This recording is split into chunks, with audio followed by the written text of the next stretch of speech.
LakeCumberlandSports.com. Don't miss a touchdown, three-pointer, home run, or goal. Local sports with a local flavor. What? Streamed globally. And now, it's game time. And good evening, everyone, and welcome to Toyota of Somerset's coverage of high school football presented by the Ford Brothers Auctioneers Realtors. Tonight, we got a treat for you as Pulaski County will make the trip up the road to Richmond. We're on the campus of Madison Central High School. Madison Central Indians, a really good 6A football team, and Pulaski, a 3-2 5A football team that's played a pretty hard down schedule. I'm Mike. This is Chris Staten with me tonight. Chris, fresh back from a trip to Canada. Hey, mate. Hey, mate. Hey. I don't know if that's Australian or if that was Canadian. Oh, they say beauty, eh? Yeah. Beauty. Yeah. Anyway, welcome hockey. back, man. Hey, we drew a good hand tonight. I think we really did, and you're going to see a Madison Central 4-1 team that loves to run the football, a PC team that has been pretty balanced but have ran the football very successfully the last few games. So you're going to have a couple of teams that it could be a very short game. You and I watched the quarterback Earps from Madison Central, and he hasn't thrown for a lot. He hasn't thrown the ball a lot. That's not their style, but he throws a nice football. He really does. I don't think you could just say just if they get down or they have to go to the air or whatever, you could count them out. He looked to me like he had a pretty good control of it, but just a little bit of background, if, you know, those people who have been around Pulaski or local football with us. William Blair is the coach here at Madison Central. Name may sound familiar. That name will sound a little familiar. He was at Bull County for a while, and he was at Rockcastle County for a while, and then prior to coming up here, he was at Southwestern. So Mr. Blair is known. He comes out of the Rockcastle system back in the day. And they're going to run an offense that I laughed with my partner before the game. They run a version of the old wing T offense.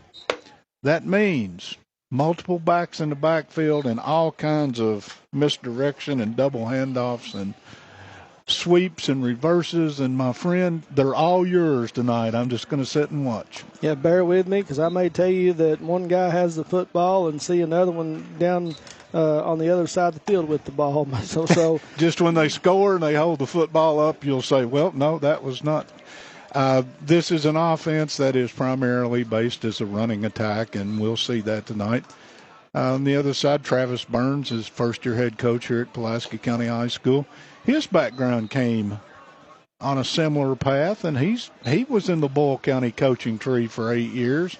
Not at the same time when Coach Blair was up there. So both of them have roots in the Bull County system. And somebody asked me one time about hiring a football coach. I said, well, if they come out of Chuck Smith's system, I'll probably take them. And we've got good coaches tonight. I expect this to be a good football game. Don't know the injury situation with Madison Central. I look down here and I don't see too many jerseys that don't have pads on, which is usually a good sign.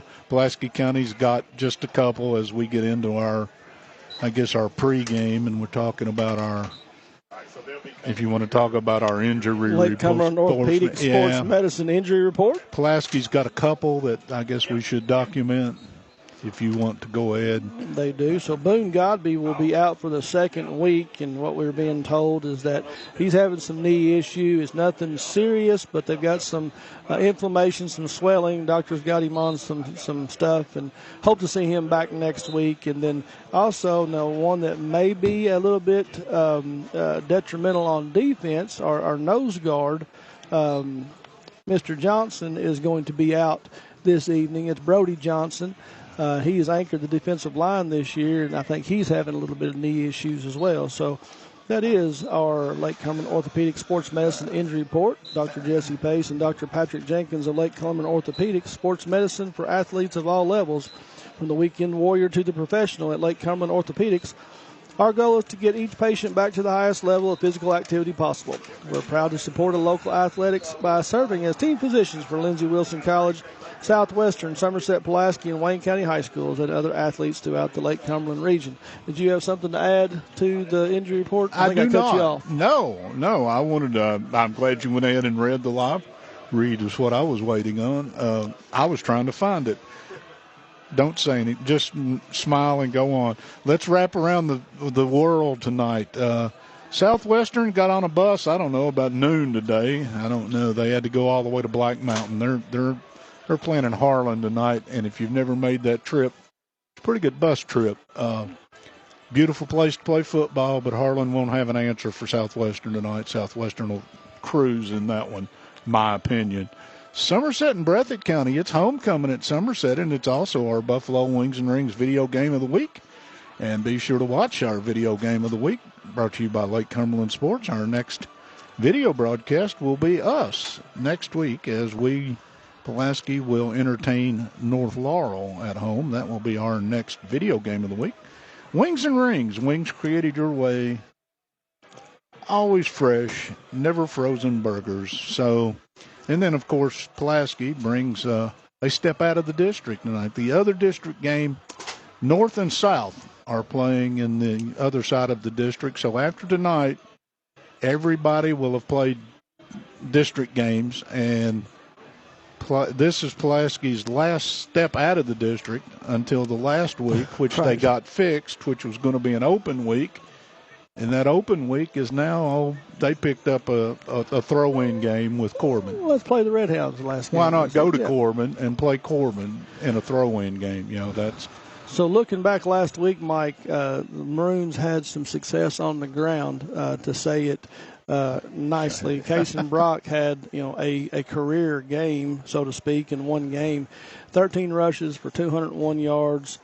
Six rushing touchdowns. Yeah, that tied the Pulaski school record. Winston Ford chimed in with 5 carries for 70 yards and a touchdown. Overall, this team had 24 carries for 313 yards and 7 rushing touchdowns. As we said, this Madison Central team likes to run the football as well. Our defense has done pretty good against the run this year, so it's going to be strength on strength, I feel like. But what does Coach Burns' club need to do tonight coming up to Richmond to get out of here with a victory? Here's my key to the game. You can't get caught trying to follow the football. You have to play assignment football against this variation of the wing tee. If you don't stay where you belong, you're going to look to your left, and the guy you thought you were chasing is already gone. And, again, discipline up front, linebackers controlling the gap. And this defense that Coach Burns plays is a good setup to play against this, because they do a lot of gap protection where the linebackers can make decisions. Right. So we'll see about that. But if you don't stay where you belong and you don't read your keys against this offense, I'll let you on a secret. There's a couple guys on Madison Southern's team that will have career nights if you don't stay in front of them. Yes. They will take you to the house, and so that is our Whitest Cabinets keys to the game. If you need new cabinets, the key is Whitest Cabinets. We value your business, offering friendly service and reliable products. Let our design experts turn your vision into reality. Visit us today at South 27 and Slate Branch Road. Whitest Cabinets, the key to your dream home. And, Mike, talking about these two teams, number-wise, they stack up. They're very similar yes. in the rushing aspect as far as rushing offense or rushing defense. Where the disparity is obviously in the passing game, because Madison Central just does not throw it as much. But offensively, both of these teams, Pulaski's averaging 37 points a game, almost 38. Madison Central's averaging 29. PC is allowing 19.2, Madison Central 18. Madison Central rushes the ball at a 206-yard per game clip, while PC comes in at a 221 per game clip. Now, again, here is where I think the differences happen, and whether or not you have the depth, which roster-wise we've looked, they're very similar in depth-wise numbers. PC allows only 64 yards a game, 64.6, while Madison Central allows 145. And they only throw the ball for 88 yards a game, but they've not been thrown on this year. So looking at the teams they've played, they're not a big rushing team, while Pulaski has thrown it for 185 a game and allowed 153. I know numbers on paper typically don't mean a whole lot, but if you're looking at the style of plays, you're looking at the defense versus the offense and vice versa, PC should have a slight advantage. Oh, I agree with you in just the scheme that you have, because Pulaski, you have to defend a whole lot of things against this offense. There's 5 out compared, and there's trip backs. There's all kinds of things Pulaski can run. And I also will throw in, I think Ford's going to see more of the football after what we've seen out of him in a couple games. I think he's going to see the football a little more.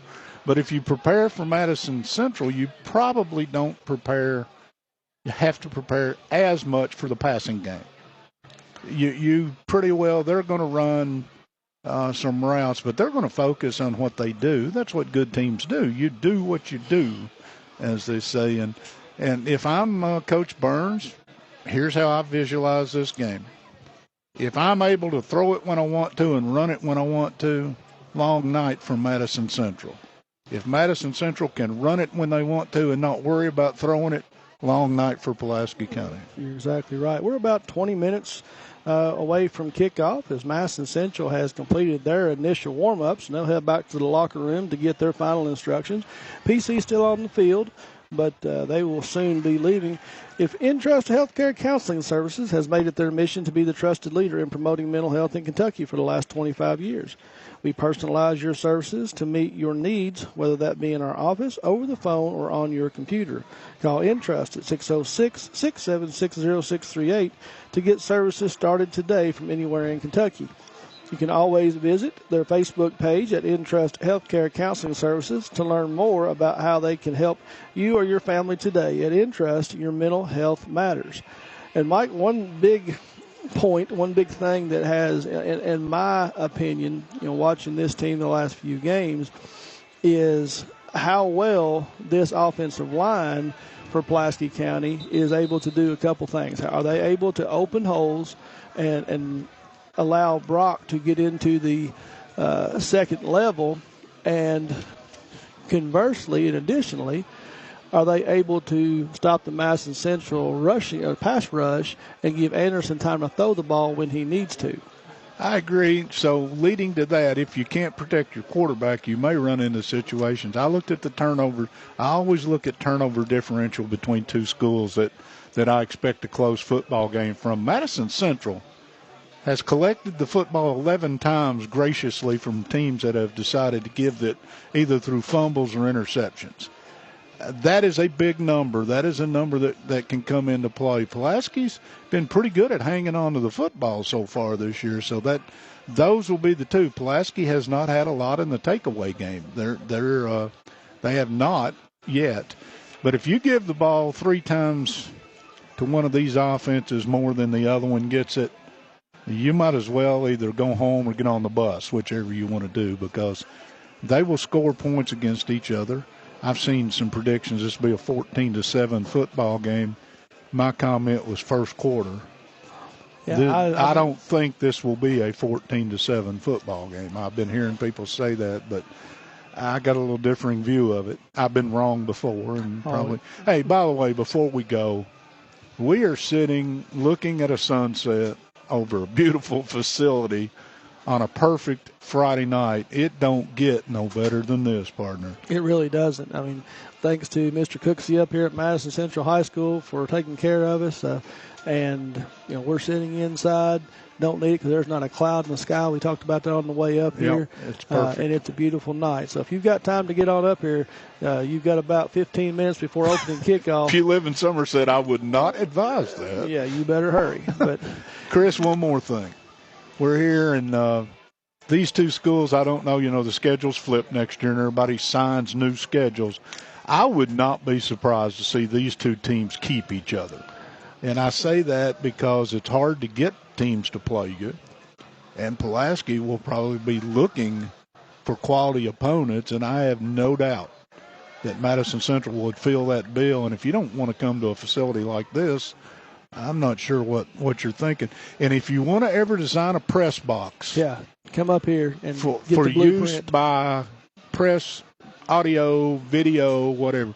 Come take a look at what this one's done right, folks. That's just the only way to say it. From the way the windows are put in, from everything about it. If you want to design one and you're getting ready to remodel yours, just take a picture. Come up here and take a look. Yeah, if you go on our Lake Cumberland Sports Facebook page and you see Nick Hibbard pictures that he puts on there each week, he does a great job. We appreciate Nick. And we also like to thank Don Franklin Somerset Family of Dealerships as our official photography sponsor. A big thank you to Don Franklin Somerset Family of Dealerships, Kentucky, for being the official photography sponsor of Lake Cumberland Sports. At Don Franklin, they work daily to provide their customers with the best possible experience. You can visit any one of their 5 Somerset locations or go on Facebook at Don Franklin Somerset Family of Dealerships, where they treat you like family. Oh, okay, since I went through just complimenting everything that I could because it's deserved, do you see a light switch anywhere? Do. Okay, we'll probably need that before the night's over because there's not a lot of outside light going to get in here. No. Both teams, this is a good matchup mid-season. They call it Week 7, I think it is right now, but it's only the 5th game or the 6th game for Pulaski and the 6th game for Madison Central. It's the 6th game for Pulaski and Madison Central, even though it's Week 7. Wow, it's going to be one of those nights, huh? Anyway, the schedule, usually you get a couple weekends like this, and then we get to worrying about temperatures, time change, all the other things. But tonight, if you don't handle the football, it's your own fault. There is no weather-related issue that you can look at the coach and give him the I dropped it, coach. Yeah, no moisture, nothing to worry about, so it ought to be a beautiful night. We're about 13 minutes away from kickoff. We're going to have the national anthem here in just a few minutes, and we'll step away while they're doing that. But before we do, since 1979, Modern Systems has been protecting communities all across Kentucky, and they're proud to be part of the communities they serve, committing time and sponsorships to numerous charities like Project 5810, Relay for Life, March of Dimes, Heart Walk, local school programs, and many more. Modern Systems, your neighbors and your friends, and they work 24/7 to protect the things that matter most to you. From homes to businesses to schools and churches, let Modern Systems be your trusted name in security. And listen, this, Mike, we listened to you, Pulaski County, are excited to announce the Rex Restaurant is in Nancy, Kentucky, serving the finest country cooking, big burgers, complete ice cream and dessert shop. The Rex is located beside Dollar General in Nancy. I went to the Rex last night for the first time. What'd you think? And I was impressed. We got in. Did you meet Rex? I did not meet Rex. Okay. But he was behind the counter up there. Didn't get a chance to talk Rex to him. is the dog. I know. He was standing behind the counter. He was on the desk. He didn't come up and see you? He did not. Okay. Well. But we were there, and we set up at the ice cream shop, and we had our dinner there, and my lovely bride had a roast beef open plate sandwich that she absolutely loved. And I had the special of the night, which was breakfast, and it was very tasty. So it's good food. It really is. I can say that. So they're getting ready for the anthem, and we're getting ready to step out. And when we come back, we'll only be about 8 minutes away from the kickoff of this one. So come on back with us here on Lake Cumberland Sports. As parents, I feel like it's important that we teach our kids about financials, about budgeting, and about savings. We offer an e-student checking account and a GPA savings account. I immediately opened up both for my daughter. She has a debit card, which I am able to turn on and off with our mobile app because I'm also on the account. She has become more mindful of her spending, which is something that we want to teach her, is to be a mindful spender and to save as much as she can. It's a great time to get your new F-150 at Alton Blakely Ford. The Ford F-150 redefines working remotely.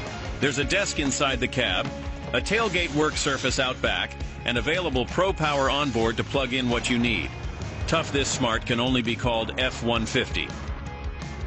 And right now, get a no-charge leather package upgrade on every purchase of an F-150 XLT at Alton Blakely Ford. Out here in the real world, we spend too much time waiting around and wondering if we'll ever get to be what we really want to be. Now it's time to move forward, and with a little help from Somerset Community College, you can finish that degree or start a whole new life as an IT VIP, a healthcare hero, and more in less time and for less money than you think. The time is now. The place is here. Never underestimate you. Here at Citizens National Bank, we still take pride in treating each and every customer like we would want to be treated. Our employees are here to help you navigate the confusing lending process and determine which type of home loan best suits you. Schedule an appointment today. We have highly qualified loan officers ready to serve you.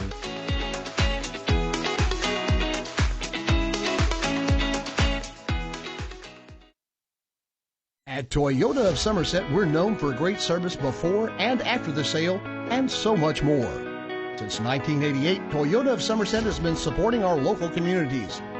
And we sell and service what a number of different rating services call the most fuel-efficient, dependable, and safe vehicles on the road. Toyota.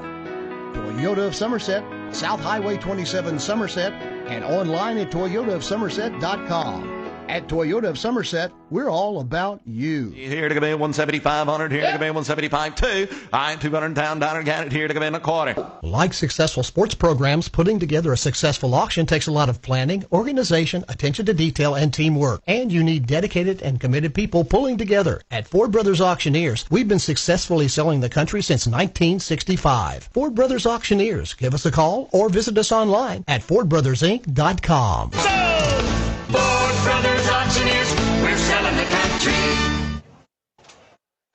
And during the break, you pointed out as the officials are walking across to see us, and 5. So it's a 5-man crew tonight. This is a pretty good, on the scale of big, this is a pretty big football game. But again, I'm sure this is a Lexington crew. I would think this is a Bluegrass crew, if I'm not mistaken. And, you know, that's probably they've got a couple other games tonight. I think Frederick Douglass might be hosting Louisville Mail tonight up across the hill. And so there are some big high school games across the state. Things are starting to get to the point to where give me 2 more weeks and most of the districts would have flushed themselves out. You'll get ready for 1s and 2s to play each other is the way it seems to always set up. But tonight, Rockcastle has got the Bell County Bobcats, and that's a district probably championship game, even though it's this early in the season. And I read this week, for those of you who listen to us, Rockcastle's just up the road from us, they're getting ready to build a turf field. So this is the last season that they will be playing on the grass over at the Rock. And so you can wax nostalgic for all these fields, but you can't beat what we have. Let's just be honest. Exactly this is top shelf stuff. The CV Hansford Realtor starting lineups, what we expect to see tonight from the Maroons on defense. Will Adams will start at left corner. Broderick Finley at the ET or end position. Brody Johnson is out as far as we know. That's what right we now. hear. Yeah. So I expect to see a combination of Connor Blevins or Mason Hall at the nose guard. Bryson Brown will line up at the defensive tackle or 3 technique. Colton Kane will play the Rebel linebacker right inside, and Boone Godby, who is out also, will be replaced by what we expect is Toby Wright at right corner. Braden Ping will be your weak side linebacker. Gunnar Lovelace, your middle linebacker, and Ethan Idlewine will start off as your strong side linebacker. Cohen Finley and Kason Brock will be your safeties. On the offensive side, expect them to line up this way. Cohen Finley will start at one wide receiver, Harris Denmeyer at the other. You'll see Will Adams along with Ethan Idlewine, Decker Wilden, and others at the slot positions.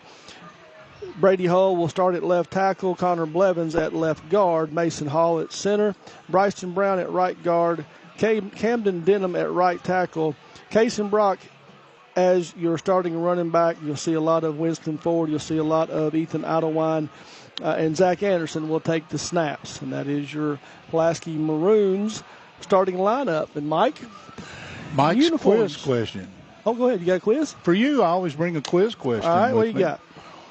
If you're Pulaski County, does time of possession in this game probably mean more than in most other games that they play? Because if you give the ball back to this Madison Central offense, they may keep it a while. Does time of possession have a little more to – you can't have any 3 and outs is what I'm getting at. Yeah, I agree with you. You and I think, called a game either last year or the year before over at Belfry. And Belfry had the ball for the entire first quarter. They owned it. Finally scored about 2 or 3 minutes into the second quarter.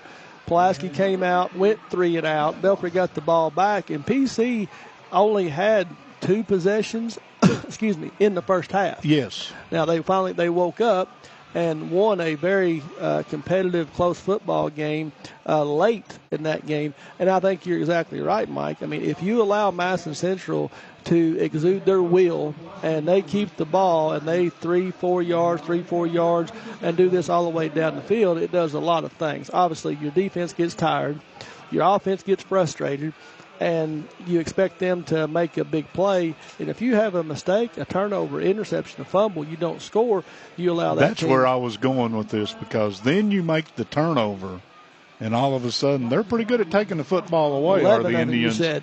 And you give the ball back to them quickly, either through 3 and out or a turnover, you set yourself up for a tough sled. All right, we are having the toss of the coin. You know, last week they messed the toss of the coin up at South Florida. I heard that. I heard it from 2 different coaches on opposite sides. So while we were talking, they already had the toss. Did you see what happened? I did not. I did not either. I was talking. I'll figure it out, because when the teams come out, they'll have 11 line up deep and 11 line up straight across, and we'll know who's kicking and who's receiving at that point. Anyway, I should have. I apologize. I got to talking about them messing up the toss of the coin last week, and I messed up not paying attention this week, so we'll call that a push. What uniforms are these teams wearing tonight, Mike? Well, Pulaski's wearing their traditional white on white with maroon numerals and silver helmets. I've seen a lot of those uniforms over the years. There's a little change in the helmet logo and stuff, but if you saw that one wander out of the dugout or the end zone or whatever, you'd say, yeah, that's Pulaski. Madison Central is wearing the red over. They're red over red with white numerals and a white helmet.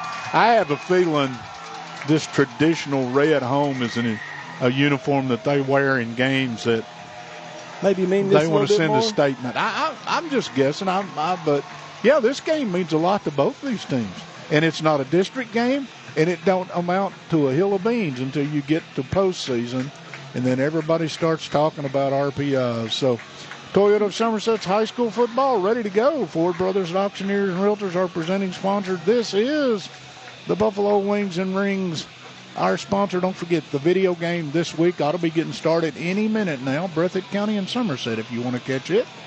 And Southwestern has made the trip to Harlan County. We've got people who check in with us on Bluegrass Preps. I'm just going to throw one out to them. Guys, if you're listening, share this with other people. We hope to try to make it easy for you guys to find us, and some of us are learning on the fly. So Guru, smile. And I don't know. Looks like Madison Central is going to be kicking off. They are going to kick. They are going to protect the south end zone, and the Maroons will come out. Well, I hate to interrupt you, but whether you cared or not, this is what Coach Burns wanted. Oh, yeah, exactly. He wants the football. So it worked out great for him, and the Maroons will come out, and they will be starting going right to left from the north to the south, and you're going to have Winston Ford will be standing back by himself at the 10-yard line. Trying to get the kicker's number. Kicker for 84. 84. That is, I've got him as Peyton Gilbalt. We'll go with Gilbert. That's what I've got. Peyton Gilbert will be the kicker for the Indians, and we have 12 minutes on the clock. We've got 11 players on each the side. sun and 5 has referees. set. It is absolutely a gorgeous night for football. We have they do have one down here in short pants in a 77. I'll get his name here in a minute. That's Camden Burke, offensive guard. It's a big boy. Gilbert puts his foot to it. It's a low line drive kick that Ford sticks his hand up, almost like a line drive. He comes across the 20, finds a seam all the way across the 30, breaks the tackle, still fighting for yards, Mike, and he's going to get all the way up to the 45-yard line. So a great return there by Ford will set up the Maroons on offense. Ford stuck up one hand with his back to us down around the goal line and managed to put that one in his pocket. Fortunate to make the play, but a heck of a return, so let that ride. What'd you give him? Oh, he got 34 yards on the return. Okay. So Anderson will come out, shotgun formation, pistol formation with Brock lined up directly behind him, and Cason's just going to take it right up the middle off the right guard and going to pick up about 4 yards on first down, set up 2nd and 6. How many times will Brock carry it tonight? 25 plus. How many times will Mathis carry it? 25 plus. I'm with you. So Anderson comes out this time, clears the backfield. Now he brings Brock back in motion and hands it off to him. Have a little trap to the left side. You saw the pulling guard come around, and Cason's going to pick up just enough of the yardage to gain. He'll pick up 6 on 2nd down, and that will be the first down of the evening for the Maroons. That play went to the house a couple times last week against South Laurel. A little better tackling, but you got 10 and 2. I mean, right. 2 downs, 10 yards. You'll take that. So the Maroons are across midfield into the Indians' territory, and you look at the Madison Central defense, they're running a 4-3, little cover 1, safety kind of pulled up. Idlewind goes in motion, takes the sweep around the right side. He's going to pick up close to 9 on first down and bring up 2nd and very short. Maybe a shot play coming right here, Mike. Remind me, Idlewind didn't carry the football last week. Maybe 1 carry the week before. 3 carries. They put him in for 1 series. Had a big series. They've rested him, and there's a lot of reasons for that. He's a little bit bigger back. Well, Brock's a good-sized back, but Idlewind is a little more north-south. And, this is, like you said, a shock play. This is open the playbook if you want to. So the Maroons have opened up, not in a huddle. They've got 3 receivers split to the left side. Straight. No. That's a designed quarterback run, and Anderson thought he had some room, and but he got across. Sam Farmer got in the way of things. He got to the 35, down to the 34, and you're right. Mr. Farmer introduced himself to Anderson. But he got the yard. First down. Yep, he got the yard. Farmer got one that he'll talk about, though, for a day or two. Pretty good hit. So Brock and Idlewind will both start off in the backfield. They're still looking at the sideline to get the play. Toby Wright is lined up by himself here on the near side. And handoff to Brock.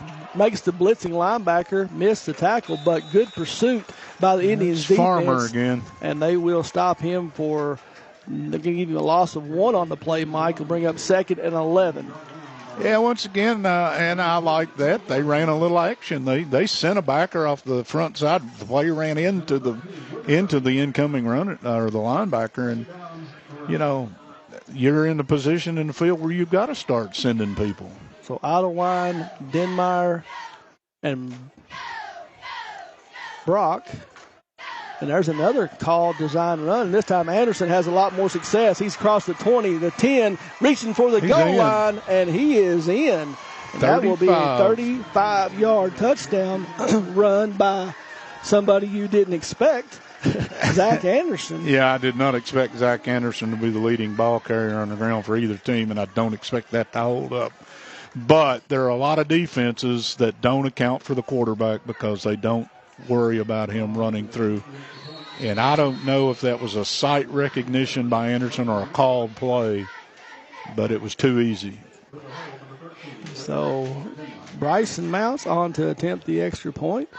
Denmeyer will hold it, snaps down and up, and it just sneaks in the left upright. So at the 8:32 mark of the first quarter, the Maroons find themselves on the scoreboard first, lead this one 7-0.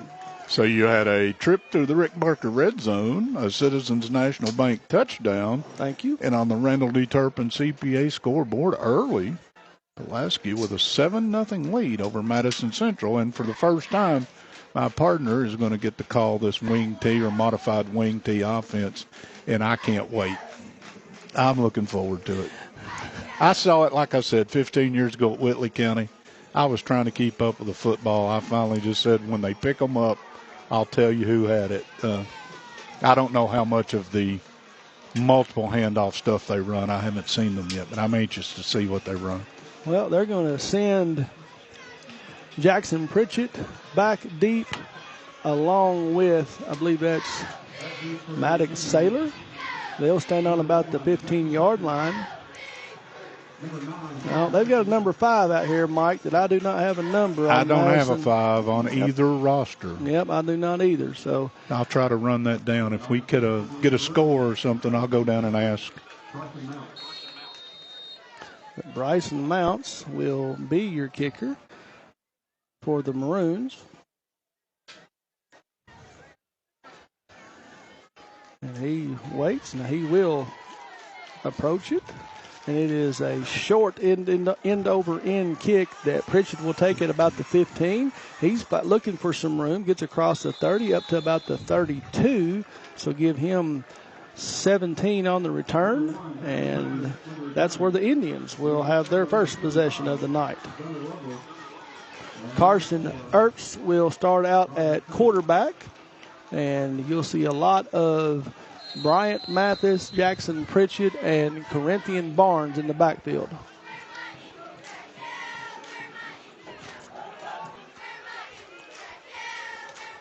Good-sized offensive line. Yep, and so they do come out in the wing tee, and Corinthian Barnes lines up right behind him, and that's given to him right up the middle, and the Maroons will clog things up, and Barnes will jump forward for about a gain of 1, bring up 2nd and 9, Mike.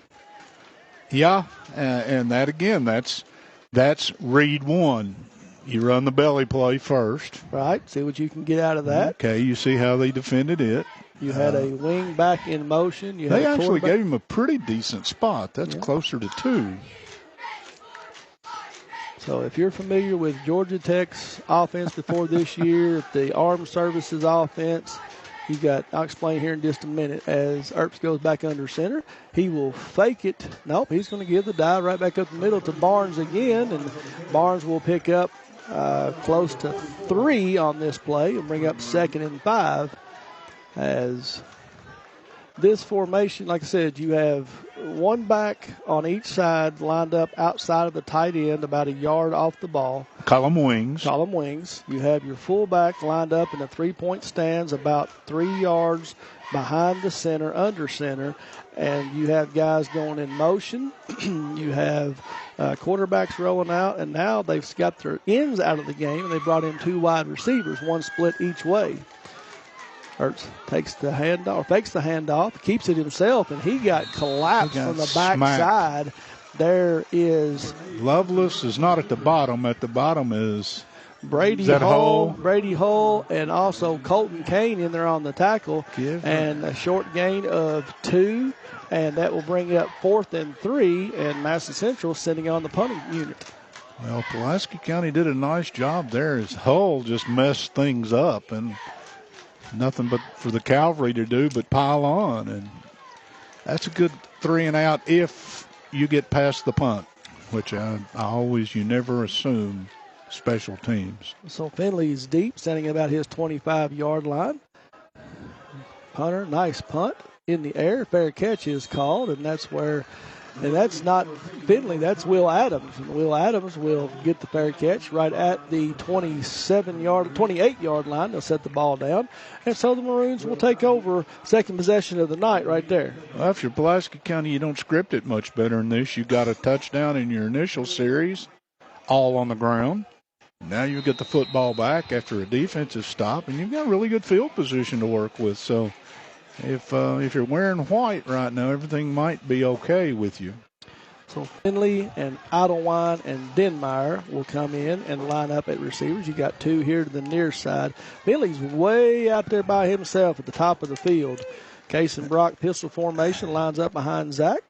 Zach turns around and hands it to Case, and ball comes out. There's one of the possible turnovers you were talking about, Mike, but I believe Denmeyer was able to get on top of it, and he will. They'll say that it's PC football. Brock's going to lose a handful. Yeah, waiting for the spot. I think he's going to go back at least 2 yards after the fumble recovery, and, they'll spot just a couple. Got 2 yards, brings up 2nd and 12, but you see the ball hawking defense. Mike alluded that they've got 11 turnovers. I don't know how many balls that they have forced on the ground, but they have recovered, or they've got 11 of them. Fortunate to get that one back. So 3 receivers to the right. Idlewild comes in motion behind Brock, turns around and hands it to him. He finds a seam around the right side, and he is all the way into the secondary, almost up to midfield before he finally gets drugged down from the backside, or that one was going to go to the house.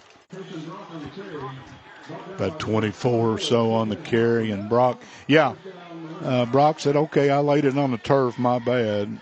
And let me rectify that. Pretty spirited run. First down of the game for Pulaski County. And I said, Brock was one tackle away. That same play went to the house once last week, too. Yeah. So I'm taking it to the house. He just came out of the backfield like a shot out of a cannon. Now Idlewild comes in motion from right to left again. They hand it to Brock right up the middle. This time he meets some resistance in that hole, but he's going to get across the 50 into Madison Central territory and will be 2nd and 9. We have had, I don't know what happened, but we have a booth that could seat 8 or so in there easily. Us. And everybody's abandoned us, and they left the food and the refrigerator. I know. I'm not sure what's up here, but thank you, guys. So a tight formation here by the Maroons this time. They've got 3 receivers here to the near side. Denmeyer breaks it up and goes in motion, turns around and hands it to Brock right up the middle again, and not going to get a whole lot. We'll bring up 3rd and long. See where they mark it. Give him a gain of 1. We'll make it 3rd and 8. 4 minutes remaining here in the first quarter. The Maroons lead this one 7-0. And the good news is Madison Central's only run 3 offensive plays. Yeah, and we have yet to see the Maroons put the ball in the air as Denmeyer and Finley split wide to the right. Idlewild goes in motion. He's leaning up a little bit. Fakes it to Brock under some pressure, and he had to throw it a little bit sooner than he wanted to. The intended receiver was Idlewild over there. He didn't have enough for the first down, but a good defensive play there by Derek McClue. Johnson, Anderson, and the offense are on the field. Looks like they are going to go for it, Mike. I mean, they're it's 4th and a bunch is what I was getting at. Yeah, 4th and 8. 2 receivers each way. Tried to get the hard count. That didn't work. Okay, 5 on the play clock, and they're going to run and it's going to be the quick kick as Anderson gets it, and it will work out beautifully as Madison Central had nobody back. Anderson puts his foot to it, and it will end up being down at about inside the 10. Hey, that's a 40-yard kick. Yeah, as Denmeyer ran down there and stopped it before it got into the end zone. So play the field position game. Well, I like it. So your punter in this instance was Zach Anderson. First punt of the season. Pretty good one. Well, I think they were prepared for a 4th and long at midfield and had a play ready for it. So Madison Central comes back out in their wing tee. Earps under center. He turns around and gives it up the middle again, and Corinthian Barnes has not found a whole lot of success early on. He will pick up, well, they'll give him 2 on the carry, Mike. Generous. 2nd and 8. But, I mean, as soon as he's getting the handoff, he's running into a wall of white jerseys. Mathis has not touched the football. Well, I expect that to change right here. If it doesn't change soon, I'm going to ask a question. Well, in a different formation here, too. Mathis is lined up beside Barnes on the right side. And there is the second man through, and Mathis touches it, and he breaks the tackle, and he may take it to the house, Mike. Well, he's got one man to beat, and that's Adams, and Adams is not going to catch him. So 90 yards. First time that Mathis has touched the ball, he went through the left tackle gap, found the seam, broke the tackle, and takes it 90 to the house. I apologize. I jinxed him. I don't know. You can blame whoever. He just made one cut and was into the secondary. And Mathis, if anybody wants to know, has pretty good speed. Yeah, he ran away from Colton Kane. And Will Adams had an angle and could not catch him. No. That was impressive. Yeah, 2 plays. 92 yards, and they line up in a little swinging gate formation, but then love it. We'll shift into your normal extra point formation, and Peyton Gilbalt will put his foot to it, and it is right down the middle, and after the 90 yards, yards, as Mathis blew through the Red Barker red zone, and another Citizens National Bank touchdown. Wow. We are going to get set up for, the third Intrust Healthcare kickoff. Yeah, I keep forgetting that Intrust Healthcare sponsors our kickoffs, and I'm going to get that before the game's over. Again, I made the comment Mathis hadn't touched the football. As good as it gets, my sidekick, my partner, said, I expect that to change on this play. 2 seconds later, they hand him the football, and he goes to the house. Yeah, and showed the breakaway speed, and that's the first time that they've tried to run on the perimeter.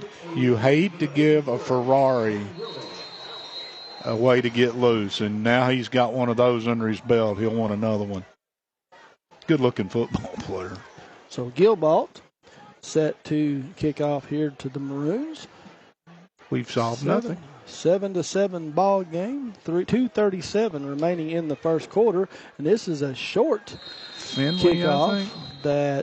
Decker, is that Wilden? Yeah, that's Wilden. Decker Wilden will call the fair catch, and the Maroons will take over at the 30, their own 32, the third possession of the game. After that exciting first return by Ford, I think they just decided to kick the pop up. Yeah, they said they'd had enough. Big series. That. I bet that's the golf team down there. Check out their guys. They're going to be recognized at halftime. Doesn't that look like a golf team? I'd say you're right. Anderson will come out in the shotgun formation. Brock lined up off his left side, and here's another design quarterback run, and Anderson's going to get across the 40, maybe to about the 42 where his knee goes down, and that's going to be real close. Connor Blevins was out in front of that play, and he had both hands up and ran a guy about 8 yards. They're going to give him 9 on the play. 9 3/4. 9 3/4. I don't do 3. 2nd and a quarter. You're right, though. It's a football. Right. So same formation. This time I'll hand it over to Brock, and there's another blitzing linebacker that comes in. He may have crawled to a first down. Yeah, and they are going to give him, I see the signal being given over there. He will get up to the 43. They needed the 42, or no, they needed the 43, and the ball is just across it. So he will pick up the first down. He got that quarter of a yard that you were talking about. Yes. But Madison Central has said, okay, good job. We're going to start sending some linebackers, and the last couple of plays, they have blitzed in the interior. Another number that I don't have. Anderson finally gets Idlewine's attention, brings him in motion, and stops him, sends him back the other way, drops back to pass. Little screen pass out to Brock in the left flat, and he's got open space in front of him. He's going to get across the 40, across the 30, all the way down to about the 23-yard line. So a well-designed pitch and catch there. First pass of the night goes to Brock for about 35 yards. Yeah. And Brock will get a break as Winston Ford will check into the game. A 35-yard pass that literally is a 1-yard pass. It was probably behind. It It behind may the line actually have scrimmage. been technically a lateral, but I'm not going there. Right. What I like is the call, because you had just mentioned all the aggressive linebacker Inside. play. Yeah. Idlewild comes in motion again. Now he'll continue to go on around. Hand off to Ford. He cuts out to the right side looking for some running room, and he gets drugged down on the play there by the middle linebacker for the Indians. That's Sam Farmer, and we have an injured Indian on the play. So with 35 seconds remaining here on the first quarter, Randall D. Turpin CPA scoreboard all knotted up 7-7 with the Maroons threatening to score. We're going to step out. We'll come back right after this. At Toyota of Somerset, we're known for great service before and after the sale and so much more. Since 1988, Toyota of Somerset has been supporting our local communities. And we sell and service what a number of different rating services call the most fuel-efficient, dependable, and safe vehicles on the road. Toyota. Toyota of Somerset, South Highway 27 Somerset, and online at toyotaofsomerset.com. At Toyota of Somerset, we're all about you. Here to come in 175-100, here to come in 175-2. I'm 200 down, down, got it here to come in a quarter. Like successful sports programs, putting together a successful auction takes a lot of planning, organization, attention to detail, and teamwork. And you need dedicated and committed people pulling together. At Ford Brothers Auctioneers, we've been successfully selling the country since 1965. Ford Brothers Auctioneers. Give us a call or visit us online at FordBrothersInc.com. Ford Brothers Auctioneers, we're selling the country.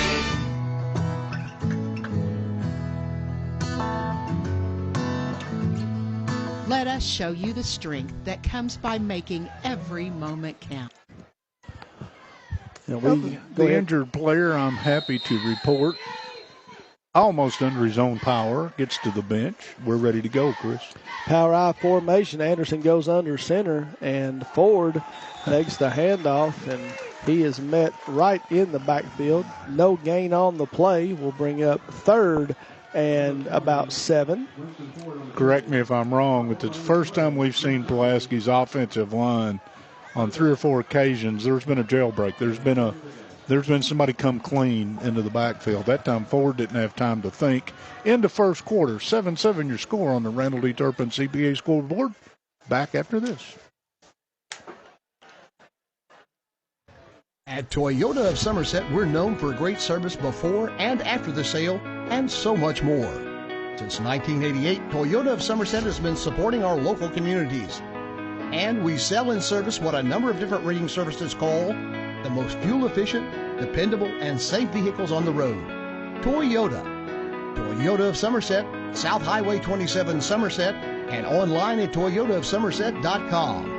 At Toyota of Somerset, we're all about you. Here to come in 175-100, here to come in 175-2. I'm 200 down, down, got it here to come in a quarter. Like successful sports programs, putting together a successful auction takes a lot of planning, organization, attention to detail, and teamwork. And you need dedicated and committed people pulling together. At Ford Brothers Auctioneers, we've been successfully selling the country since 1965. Ford Brothers Auctioneers. Give us a call or visit us online at FordBrothersInc.com.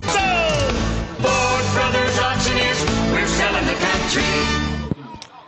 We got a quarter in the book, and so far we have settled, Chris, nothing. Absolutely nothing. 7-7 your score. Pulaski threatening as we begin the second quarter. And what they have we have settled, seen, Mike, how many passes have you seen tonight?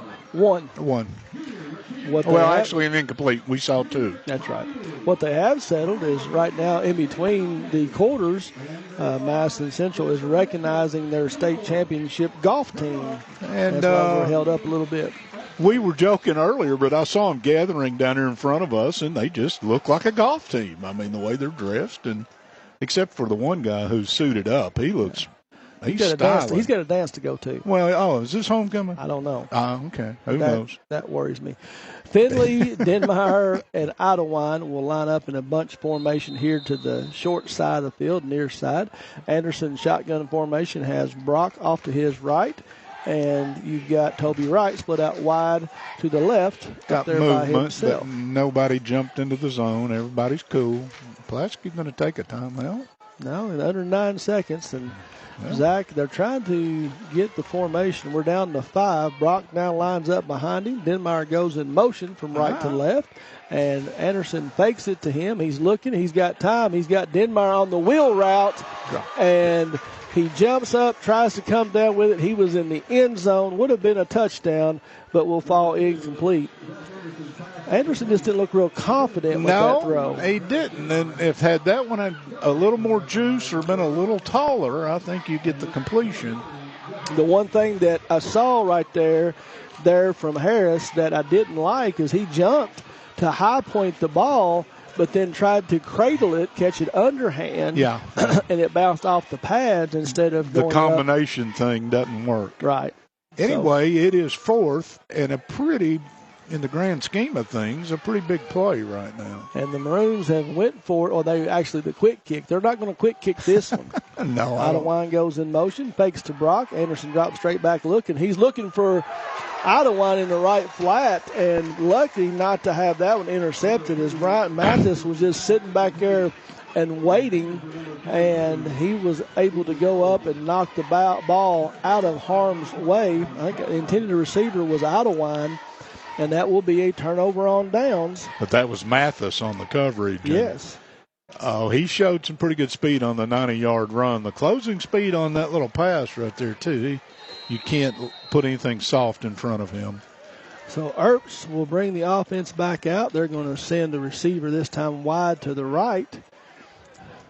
3 running backs in the backfield.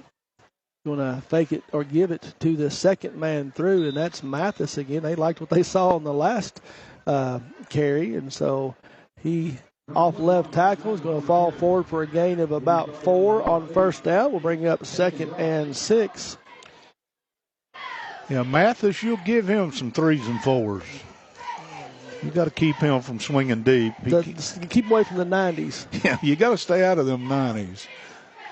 So Pulaski has went without a huddle this entire game, and Madison Central has huddled every snap. Exact same formation. Defensive line shifts down to the right and fakes it. This time he had to fake to the first man, a fake to the second man. Quarterback kept, and the Maroons were not fooled as they will drag Earps down for a loss on the play. He gave back, most of it. Lost 2 of the 3 that they gained, or 2 of the 4. So we'll bring it up 3rd and long, and for a running team, that's what you don't want to see. The expression behind the chain showed up a few years ago, and everybody uses it. I like 3rd and long. That describes it to me perfectly, what it is. So back to the base formation. The 2 wing backs are in the lineup. Barnes directly behind Earps. Mathis goes in motion. He will get the handoff. Second man through. Makes another man miss. Breaks the tackle. And now Mike, he's in a foot race again. Cuts back to the middle of the field. He had one man to beat. I don't think you're going to win that race. Gavin Atwell. And the move that he made at about the 30-yard line, Mike, that's going to go for 78. Ball was on the 22, if I'm not mistaken. How about the balance when he put the hand down? He got hit. Legs came out from underneath of him. He put his hand down. And so the second big, long touchdown of the night by Mathis. This one 78 yards at the 10-11 mark of the second quarter. How about 3 carries, 172 yards and 2 touchdowns? It's pretty good average. Here's a swinging gate again. They'll show that. That's just where they all line up and then move. Well, that sets you up for potentially something later on. Wow. Snap is good. Hold is good. Kick is up and good. And on the Randall D. Turpin CPA scoreboard, after Mathis blows through the Rick Barker red zone, a Citizens National Bank touchdown. The Indians find themselves out in the lead 14-7. And momentum has, being the fickle lady that she is, has switched buses right now. Pulaski had a pretty good grip on this, and they third and long down here, I won't call it a drop. They misconnected on a potential touchdown pass, then failed on fourth down, and then your defense comes out and gets gashed on the third play of that possession. And right now, Mathis, there's no answer. No, and I mean the Maroons were there. He got he hit. Didn't wrap agree. up.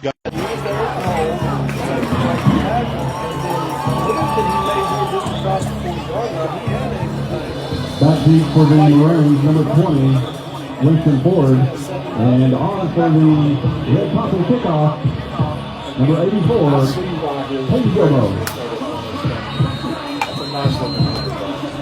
He's not a big running back, but he has breakaway speed and the balance showed extremely well on that carry.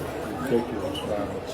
So Gilbo will put his foot to it, and this is another short end over the end tackle. Denmeyer will collect at the 19-yard line. He doesn't call for it. He lowers his shoulder. He goes back to the 30-yard line, and he gets brought down. Number 13, Harris Denmeyer with the return. He's brought down by number 89, Xavier Field.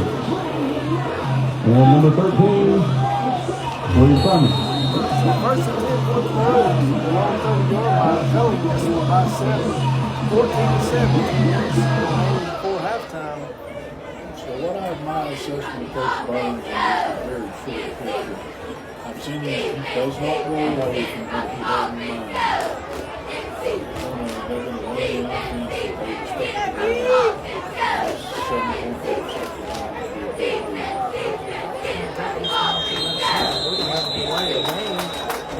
7 up on the sideline. They did. They got the play call. The one thing that I noticed is that the entire offense walked. I'll let you know, fives count against a pretty good defense. So first and 15 with shotgun formation. Hands it to Brock off the left side, and Brock lowers his shoulder and breaks the tackle, but he's going to be brought down right at the line of scrimmage. So number 8, taking Brock on the carry. He's brought down by number 50, Tim Farmer. And that's a long developing play. Brock is going from right to left. Anderson kind of puts it in his belly and slides it. The intention to pull it out, but the Indians are given time to get to the edge and allow Casey nowhere to go. And find no gain on it. Shotgun formation this time, 3 receivers. Hands it out, throws it out here to Brock in the right flat as a flag came flying in right where Anderson let go of it. So number 2, Zach Anderson pass complete to number 8, Christian Brock. Second right on the play.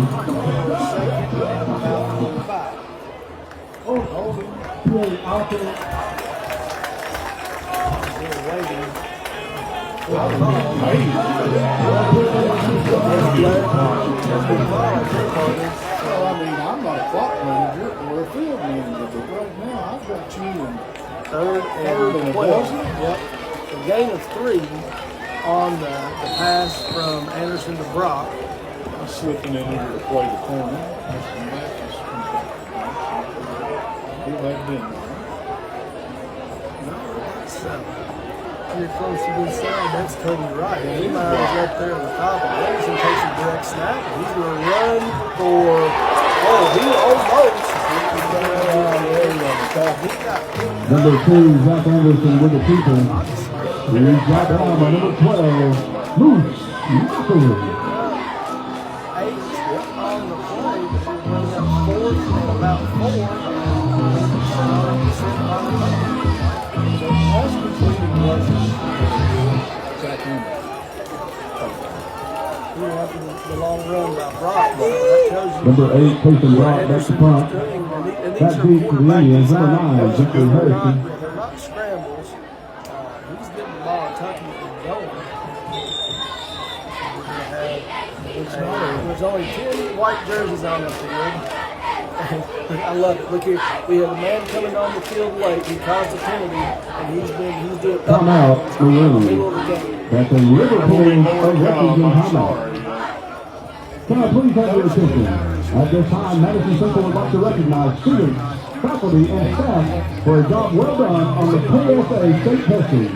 Madison Central's score increased by 15 points, making them a blue school, which is the highest accountability mark the state offers.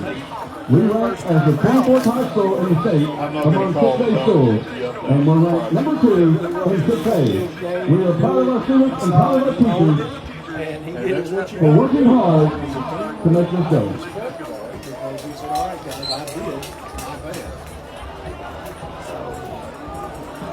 Rock.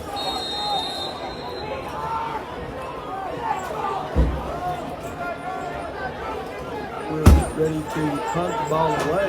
Long count.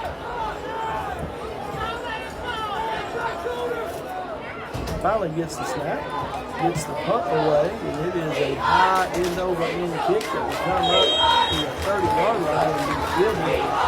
Number 9, Jeffrey Harrison with the third catch.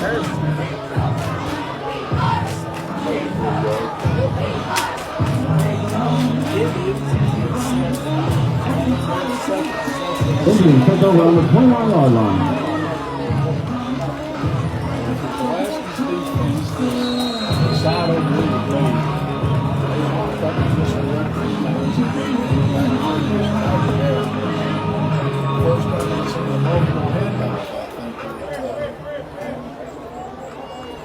Write it down.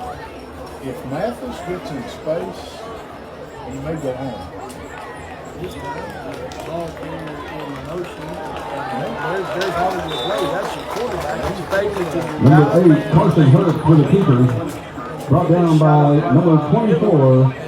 Herbst is going to get 9 all the way Brady up P to around for the Maroons. Like you said, you alluded to, you've got 4 potential options that are going to run the ball.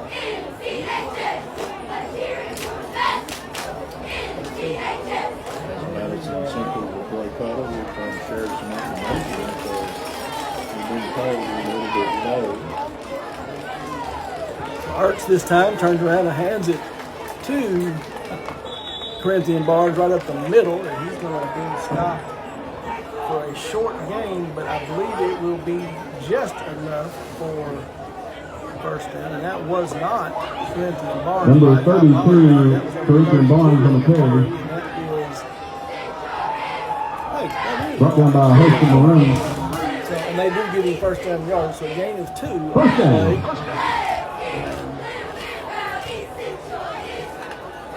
Been told that we're having a little bit of problem here. It's a little background noise, so we'll try to eliminate that if we can. I don't know where that background noise is coming from. Earth's under center this time.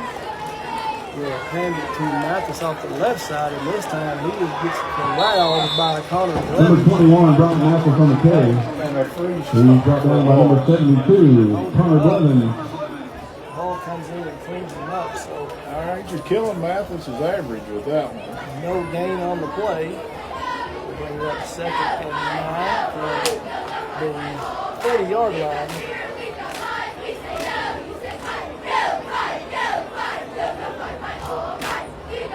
They have the cheerleaders and I can hear them pretty good. Long huddle, play clock down to 10. Ertz comes up under center. Barnes lined up directly behind him, and it's given to Mathis on the wrap around the left side. And again, there's 5 white jerseys there to corral him. Number 21, Brock Mathis on the carry. Brought down by number 71 for the Maroons. Yeah, Brady Hull was there. Lovelace was there. We also had Connor Blevins in on the tackle. So a good job there by the defense. Stops Mathis for Number 71, Brady Hull. a quarter of a yard. We call it 3rd and 9. Just across the field.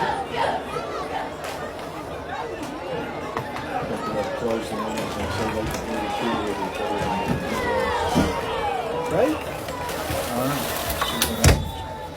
So we're going to have the first timeout of the game called by the Indians. And so at 5 minutes and 20 seconds here before halftime, the Maroons trail this one 14-7 on the Randall D. Turpin CPA scoreboard. And so hopefully that will do a little bit better. If that Stay doesn't with fix us. it, we're beyond fixed. We'll have the Alton Blakely halftime show and post-game show. We'll have the Somerset Community College Offensive Player of the Game.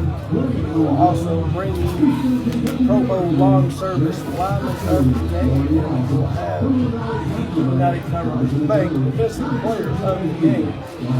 The name to know if your friends and family are buying or selling real estate is Ron Shaw with Wycott Realty Brothers. Ron has a long-standing history of good service and is a proud supporter of sports in the Lake Cumberland area. Ron truly cares for others and works hard for all of his clients no matter the size or value of the property they're selling.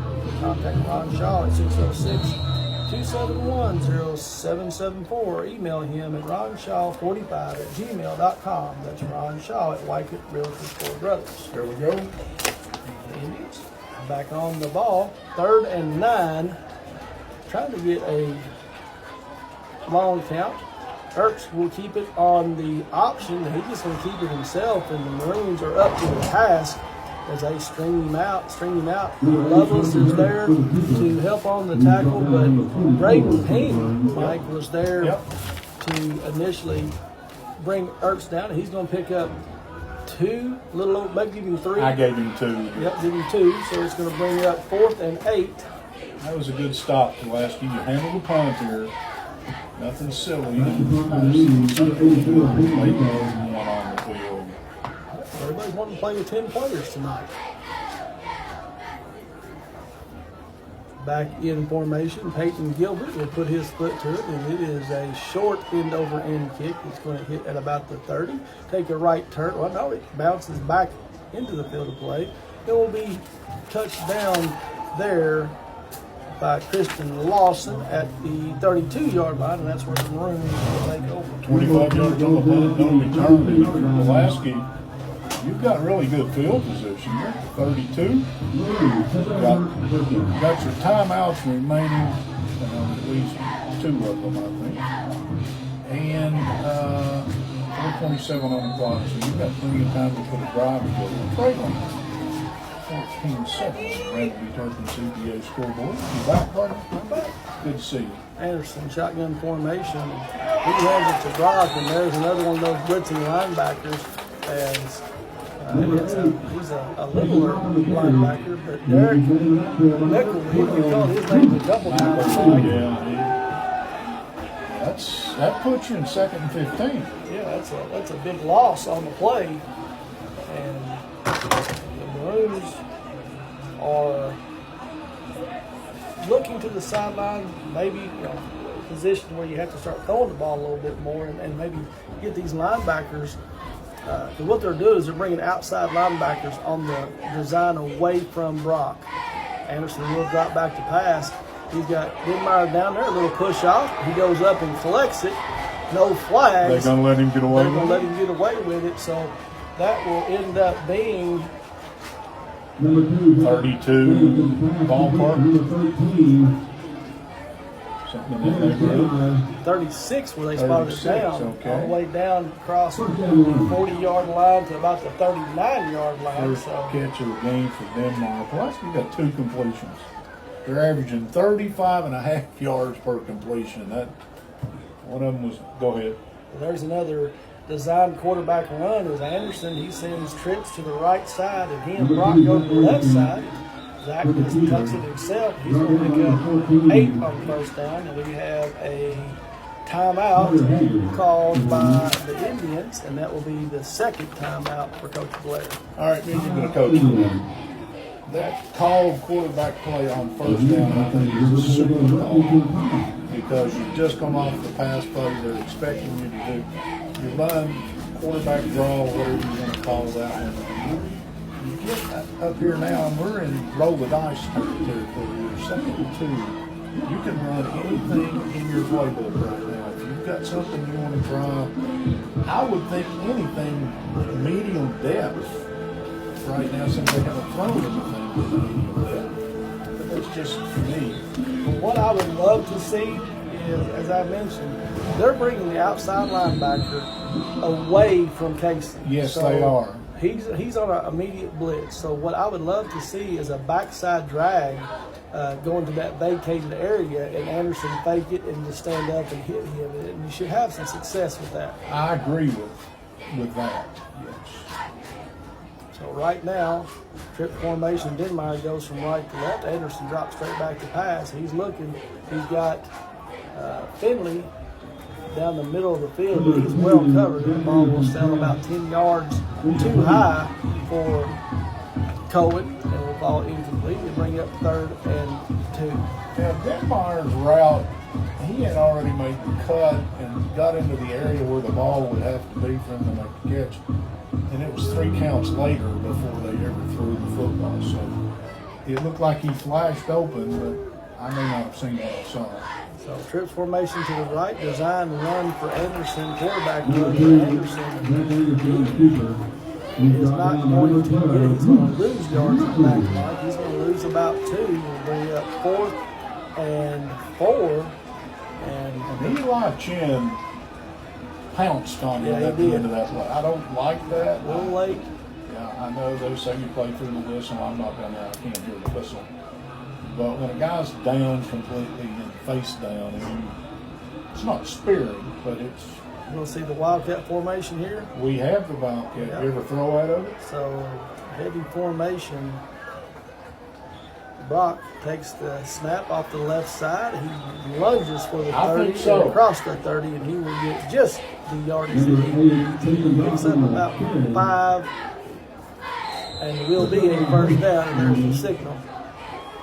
So he just followed. He had Lovelace in there leading for him, as well as Colton Kane. He just followed him off the left side and got what he needed. Heavy jumbo. That was a good call and a big play. Lovelace will stay in as the lead back here, fullback. Anderson back in under center. Denmeyer goes in motion. Handoff is given to Brock. And he's getting corralled down. He's still fighting for yards. We'll pick up a couple on first down. Clock winds down to 2 minutes. Here we will have time. Trail 14-7. 12 carries, 31 yards. First team that has held Brock in that kind of 24 of those came on one play. So the Maroons content to let the clock wind down. They still have 2 timeouts. Play clock still has plenty of time on it. Trips formation here to the right. Finley out of line and Denmeyer. 12 men on the field. No, they brought him back on. He's off and on. Anderson back to pass. He's looking for Denmeyer in the corner of the end zone. And Anderson gets drugged down well after the pass. No flag. That's interesting. So I didn't count them. When the guy came off, but he didn't come off and he went back. Right. Did they have 11? He was the 11th player. Okay, so it's legal. Now they will bring Mathis on. They will sub him in for a lineman to go to a nickel formation here. So he will be down here on the near side. Anderson drops back and throw it into Brock in the right flat. And he is going to get close to the 20-yard line. Not going to be near enough for a first down yardage. Actually, we'll spot him down at about the 22, Mike. Inbounds. So the clock will continue to run and bring up 4th and 3. The Maroons all look to the sideline. Clock's down to a minute. They're still too far for Mounts to attempt a field goal, and so Coach Burns will call his second timeout of the game. One here in the half. So Ron Shaw Realtor timeout called by the Maroons. So the Pulaski County will kick off in the second. So you really need to get points on the board. They scored the first points of this game. If you don't score, you come out and potentially go down 2 scores to this ground offense. So this one, I mean, it's important. All the scoring. This one's got some added importance to it. And just to allude to information that we saw, the gentleman it is homecoming. I see the homecoming court down there along the way. Well, that means we'll have plenty of time at halftime to give you some serious statistics. And Wildcat formation again, as Brock will line up back by himself. He's going to follow his blockers around the left side and fight for extra yardage. And Got he's the going first to have, down, I think. Yeah, by about a yard. Okay. And so he will pick up 4 on 4th down. There's still a lot of bodies down there. Yeah. There was a lot of people in the bottom of that pile. So clock down to 30 seconds though, and this is Maroons have not got lined back up. You got to remember the officials just now got the chain crew set. Yeah, but they wound the clock, and Brock takes the handoff up the middle, gets down to about the 10-yard line where he gets brought down. He's going to be just short of first down yardage. That will set them up second and 1, and they are in the Rick Barker red zone, and Coach Burns will call his third and final timeout of the half. That's the situation. When you run the ball down here, the clock is going to go away. It melts away very quickly, and they've got 2 snaps if they throw the ball. Right. And Coach Burns was all the way out to the hash marks talking to the referees because I saw what he saw. They signaled first down and immediately wound the clock. The chains hadn't even moved yet. No, when the ball was snapped, that's what I was looking at. The chain crew was not set.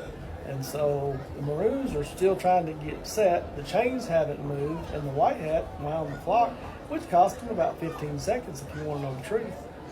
Oh, it did take some time off the clock. So 2nd and 2, the ball is laying nose on the 10-yard line. Anderson has emptied the backfield, shotgun, dropped straight back. He's got plenty of time. Now he's flushed out to the right. He's still looking, and he's just going to throw it away and stop the clock. So good decision there by Zach. Good coverage by the Indians. Nobody could break free, and so that will bring up 3rd and 2. But again, in 7 seconds, you can run a pass play, but you cannot complete it short of first down yard. If you run the football, you'll never get the chain set and get a kick. So here's the thing. If you're not able to complete the pass, you are in that range where Mounts could kick a field goal. Correct. It'd be about a 17-yarder from where it's at right now. Brock goes in motion out of the backfield, 4 receivers to the left. Anderson is under pressure, cannot take a sack. He throws it up to the back pylon, and it will fall incomplete.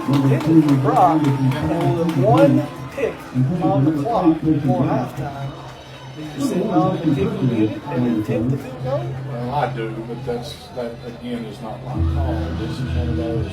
You kick the field goal, it's sort of a bummer. But if you go for it with 1 second and you don't score, Mounts will not come on the field. So you're going to have 4th and 2 from the 10-yard line. Huge momentum power as well as the scoreboard. Offense will stay on the field. Denmeyer split wide to the left. They've got the bunch formation over there with Finley and Anderson rolls to his left. He's still looking. Throws to the back of the end zone, and it is caught for a touchdown. I don't have a number for you just yet. Harris Denmeyer found himself along the back of the end zone, and that is about 12 yards. Huge pitch and catch there from Anderson. All right, Denmeyer. The drama of this half is about to be away from ending. 1 second on the clock. Triple zeros. Here's the snap. Mounts' kick is up and good. And at halftime, here from Madison Central High School, the Maroons have tied this ball game up. So a huge answer by them. We are going to step out. They're going to have homecoming. What he said. ceremonies tonight, so we'll have an extended halftime. It'll be about 20 minutes. So when we come back, we will give you some individual stats, some team stats, and the story will run down. Talk a little bit about football, maybe talk a little bit about college football tomorrow, and then we'll be back into the game right after this. Do you have an extra stat? Total shoot. No, you need that. Recap.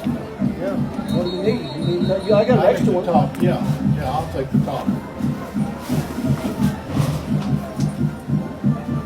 You ain't getting its homecoming enough for him.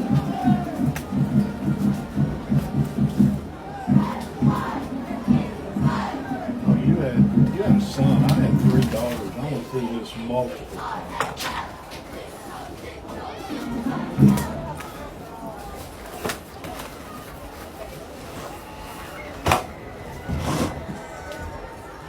Ladies and gentlemen, good evening and welcome to Madison Central High School. We are honored to be celebrating Homecoming 2024. Blast from the past. Madison Central faculty and staff are dedicated to making this school year the best it can be. Homecoming is a terrific time to see that we are truly better together this week and night would not have been possible without our wonderful homecoming sponsors. We would like to thank them one last time.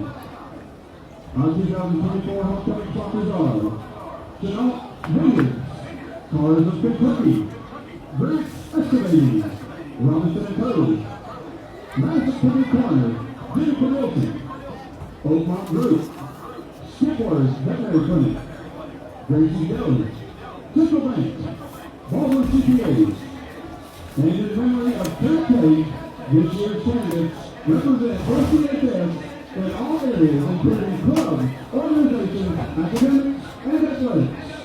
Please join me in welcoming the 2021 candidates for Homecoming King and Queen.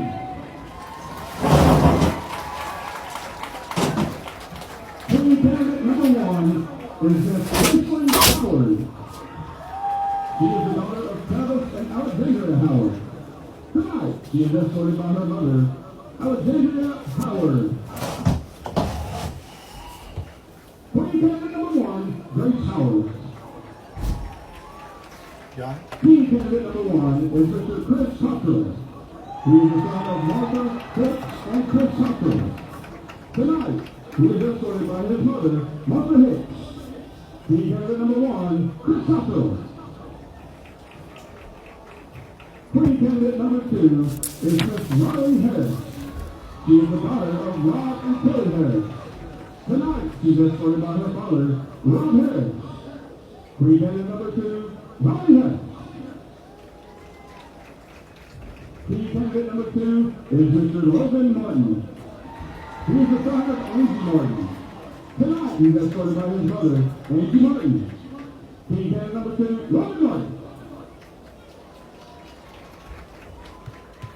Queen candidate number 3 is Miss Sophia Logan. She is the daughter of Darrell and Mary Logan. Tonight, she's escorted by her father, Darrell Logan. And welcome back to Madison Central High School, Richmond, Kentucky, as the Maroons have invaded the Indians Stadium and find themselves tied 14-14 here at the half. Michael will get you some individual stats in just a moment. We'll give you a scoring recap. The Maroons came in right off the back of the bus the field and gave the ball from 35 yards out. No, Zach Anderson took it 35 yards out. I'm so used to saying Jason. Zach took it in from the 35-yard line, and after the Mount PAT Maroons would lead 7-0, the Indians would come right back in a hurry with 2 scores in a row as Brian Mathis would take one from 90 yards down the field, down the left sideline, and would outrun the defenders. And after the Gilbalt PAT tied the game 7-7, Mathis would come right back. That same number 21, Brian Mathis, this time would take it 78 yards to the house. And after the Gilbalt PAT would now lead 14-7, the Maroons would not be outdone just before halftime with triple zeros on the clock. Zach Anderson and Ryan Harrison Denmeyer along the back end line, and the Mounts PAT would tie it up on the Randall D. Turpin CPA scoreboard, all tied up at 14 all. You gave the scoring recap, and in that scoring recap, you gave the Madison Central offensive recap. 90 on one carry from Mathis, 78 on another carry from Mathis. Madison Central 3 first downs in the opening half. Rushed the ball 13 times for 191. Those two that you mentioned account for almost all of that 191. Did not attempt to pass. 13 offensive snaps, 191 yards. Punted it twice for a 30-yard average. No penalties, no fumbles, no interceptions, no turnovers. That was too easy. Well, for Pulaski County, 9 first downs in the opening half compared to 3. 26 carries for 116 yards. 4 of 11 receptions through the air for 90 yards. 37 offensive snaps, 206 yards for Pulaski County. Returned it 3 times for 45 yards. Twice for 36-yard average. 1 penalty, 5 yards. 1 fumble, but they managed to reclaim it. No interceptions, no turnovers. Neither team had turnover, and we had the grand total. There was a penalty that was turned down whole by Pulaski. Neither team committing penalties, and again, Pulaski County, theirs came at nickels and dimes. Madison Central's 2 touchdowns came in home runs. It's a comparison. No, I think it's a very good analogy. And so Pulaski County finds themselves tied in. Some individual numbers just to give you, again, I'll put Madison. Mathis has 5 carries for 173 yards, 2 touchdowns. Herbst has 4 carries for 9 yards.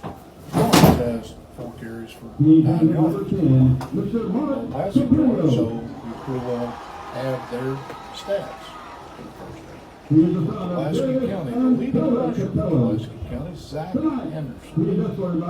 6 carries, 59 yards, and a touchdown. Kason Brock, 14 carries and a hard run for 44 yards. 2 carries for 4. I don't know that 1 for 9 for Pulaski County. Through the air, we gave you Anderson was 4 of 10, 4 of 11, excuse me, for 90 yards. Denmeyer had 2 catches for 48 yards. The last one being as the clock had already expired on the last play of the opening half for 2 catches, 48 yards, and a touchdown. And Brock has 2 catches. Pulaski County, again, if you look at numbers, how you get there, 2 scores on long plays by Madison Central, scores on Pulaski County, 1 on a sustained drive to start the game, 1 on a relatively short drive or at the end of the half. But it really doesn't matter how you get there. The score on the Randall D. Turpin CPA scoreboard is 14-14 at half. I alluded in our pregame talk that these teams looked very similar, very familiar. At the end of the day, Somerset would PC would have a slight advantage because of their passing game. And if you look, as Mike gave you the stats, Pulaski County has 206 yards on 30 total plays for 2 touchdowns. Madison Central has 191 yards on 13 plays for 2 touchdowns. So I know it doesn't happen very often, but slight advantage to the Maroons offensively. But you also brought up a great point in the pregame about time of possession. And because of that, they have limited Madison Central's ability to control the clock. And you see that in the number of plays. And Madison Central has only ran 13 plays to PC's 37. So you doubled them up in amount of plays. Now, time possession, we won't keep. You okay? Yeah. Hit your knee on that. Can I go ahead and just for a second? My partner has taken the injury timeout, mandatory 30-second timeout. Halftime, we are at Madison Central, and it is homecoming, and it's well done. I mean, everybody's dressed well. We don't know any of the contestants, so we're sitting up here. But the guy to my right, I think, is interested. He's smiling, so I think he's interested in what's going on. I told you while you're on the healing pad, I have 3 daughters. I went through many of these as they were coming along. These are fun nights. Senior nights, not fun nights. And I'll leave it back. Keeping stats and the correct scores is important to players, coaches, and fans. The same can be said about keeping your taxes and finances in order. For over 26 years, Randall D. Turpin CPA has been doing just that. If accounting is not your thing, then let the pros at Randall D. Turpin CPA do it for you. Proud sponsor of the Randall D. Turpin scoreboard located on Parker's Mill Road in Somerset. And on the Randall D. Turpin CPA scoreboard, we find this one all tied up, 14-14 here at halftime. You know, I like extended half times. You getting ready to read something else? Go ahead. I'll get back. Stay tuned after the game. We have our out and breaking post-game show. We will have our promo lawn service lineman of the game. If you're tired of battling weeds and overgrown grass, Promo Lawn Service is here to tackle your yard so you can relax and enjoy it. We offer expert mowing, trimming, edging, hedge trimming, and even specialized yard treatments to keep your yard looking its absolute best.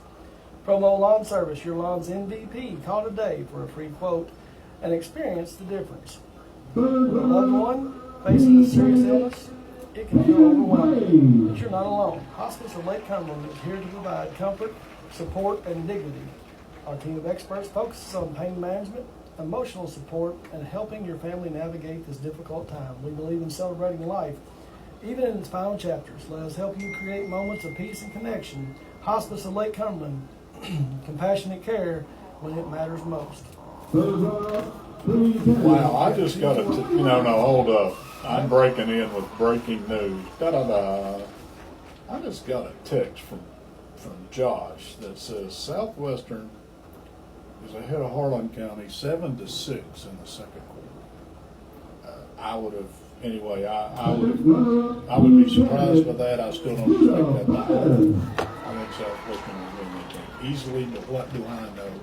We are tied up at 14 here at the half. And I have a update from Somerset High School. Homecoming night taking on Breathitt County, and the Briar Jumpers lead 14-0 over the Bobcats at halftime over there. That is your Wings and Wings video game of the week. Be sure to watch Wings and Wings video game of the week on Lake Cumberland Sports. Our next video broadcast will be next week back at Pulaski County, where North Laurel will come calling. Wings and Rings. Wings created your way, always fresh, never frozen. I think the Highway District is far from over for Somerset. I think if they can hold on with a win at Breathitt, over Breathitt tonight at home on homecoming, they have a win over Pierce. I put them playoff wise. I think Somerset is going to be all right, be a number one. Southwestern cannot stub their toe with Harlan County. That just can't. That can't happen. And we're out of district tonight, so this one really doesn't have any impact. I would love if anybody's listening to us that can throw a north-south score. South Florida. They say, why do you care about that? Well, because it's the other side of the district, and it's actually that game impacts a whole lot of other stuff that comes next week. So just throw that out there if you're listening. Make your next event unforgettable with Sassy Spoon Catering. Specialized in crafty, fresh, great tasting food. Held delight your guests. Internet parties to casual picnics and delicious luncheons. Sassy Spoon Catering has the perfect menu to evaluate your occasion. Let us handle the food so you can focus on the fun. Call Sassy Spoon Catering today and taste the difference. As a trusted SCL and Michelle P. Waiver Provider, CAN Help Case Management helps individuals with intellectual or development disabilities live independently in their communities. They strive to help clients increase independence, improve quality of life, and reduce caregiver burden. CAN Help Case Management is vital in helping these individuals thrive within our communities. If you or someone you know can benefit from SCL services, please give CAN a call today. Old-fashioned tradition where they'll allow for ball players and escort. I'm a huge fan of it. If I'm a coach, I absolutely hate it. I don't think it's but again, you've got their offense, tackles, standing out there on the 30-yard line for an hour, halftime, that's an extended halftime. I'm not sure there's any chance to get hydrated or anything, but again, there's still going on with the program, and we've not found a thing yet. And if I don't know, if you're a coach, sometimes you just have to swallow. Grin and bear it. It's part of it. That's part of the job and it's part of the game. But he's out there with a couple other of his teammates. So last week we had some high school events that were they are escaping due to Hurricane Elena. Luckily, fortunately, our area was not too bad hit. But I have family members over in West North Carolina, over in the Asheville area. They are still without running water. They still are out spotty electricity. And your prayers and your thoughts for those families over in that area are well warranted.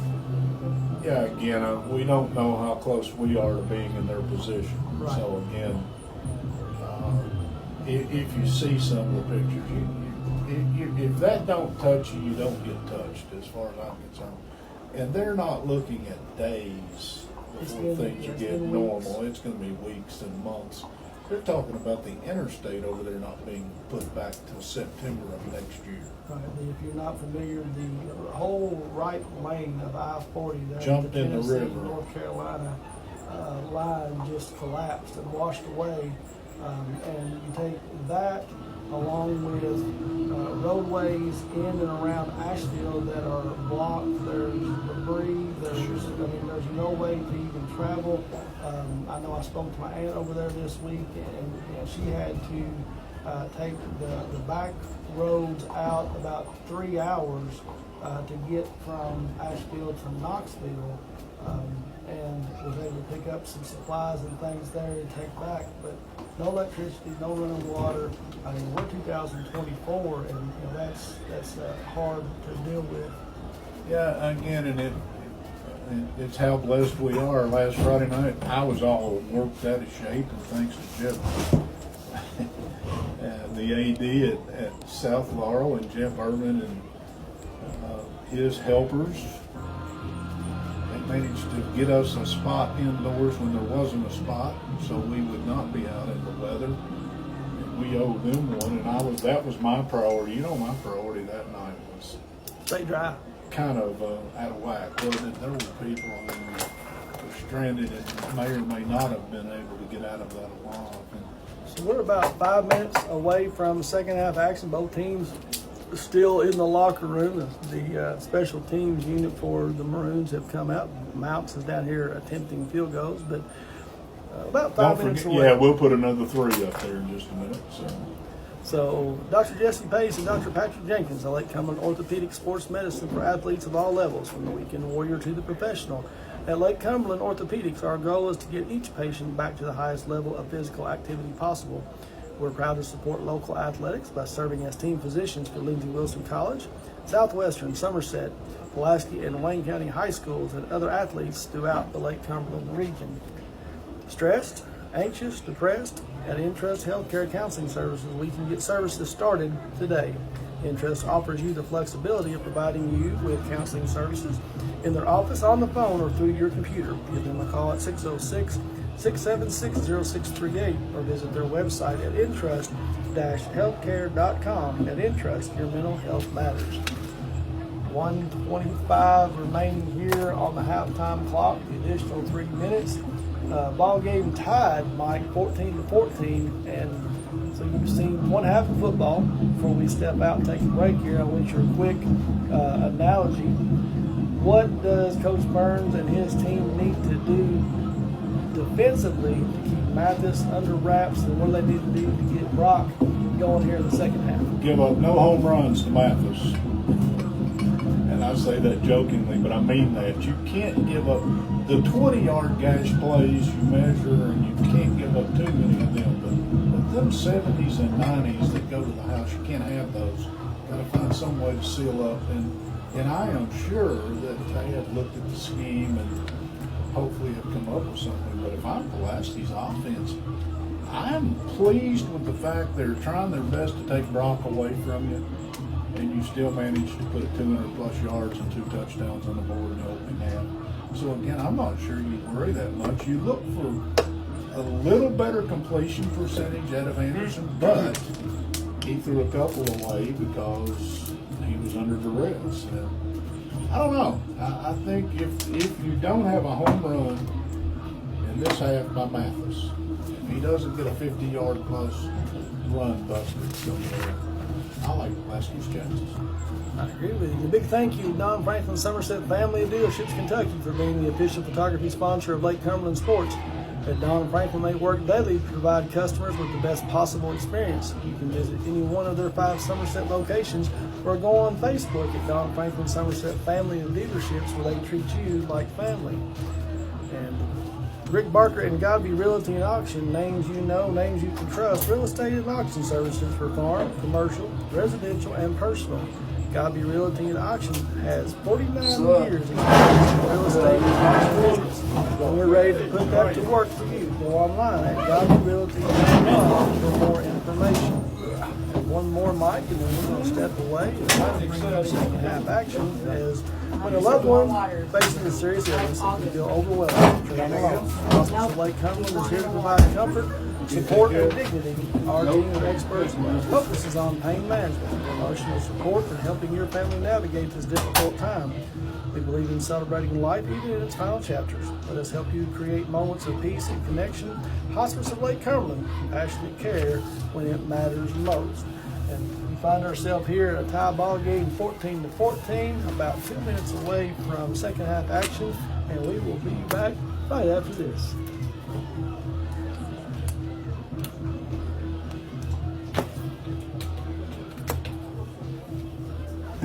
I sent Kevin a text. Said if he didn't mind to check how things were going. He said he was at a concert. Luckily sounded fine earlier when he was. We didn't change anything, so Miller must be so far out in the country he can't hear. Well, what happened to the headphones that we were supposed to get that was supposed to drown out the background noise? I don't know. I thought that's what this was. The headphones that he got Josh and Greg, Josh and Michael. Yeah, I mean, he was going to order them, I thought, the night of the coaches show. And so this is a headphone. This is a headphone issue. Because those block out the background noise. And so,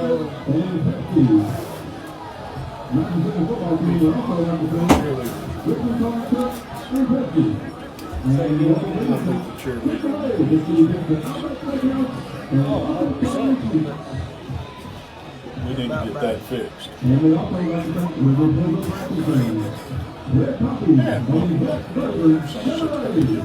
school football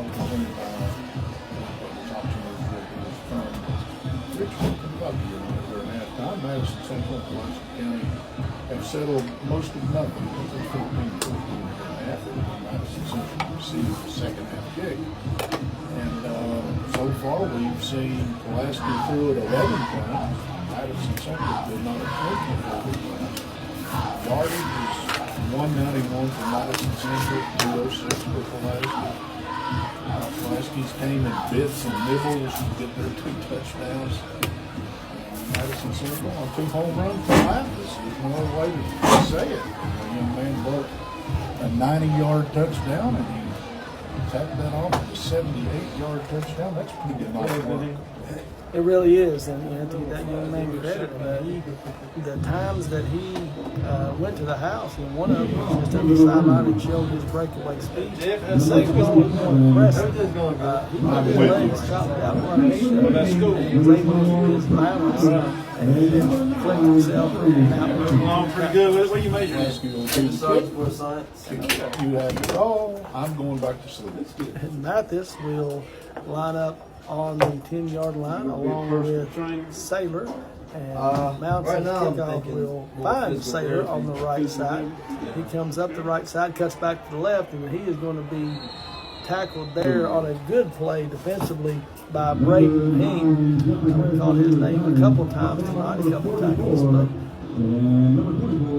Sailor will make it up to about the 30-yard line, or 25-yard line is where the Indians will take over first play of the second half. Yeah, not great field position. Pulaski County pretty good kick coverage. Sailor had a seam as he went up the right side. He cut back to the middle of the field, and if Ping is there not to bring him down, that turns into a big play. It's called maintaining your lane. Earps brings out the wishbone backfield by the Indians. He gives it to the first man through, and the Maroons are there, and there's a horde of white jerseys there to bring him down, and that is Corinthian Barnes on the carry. We saw him open up the game with a couple of runs in a row. They're going to give him no gain on first down, so it brings up 2nd and 10.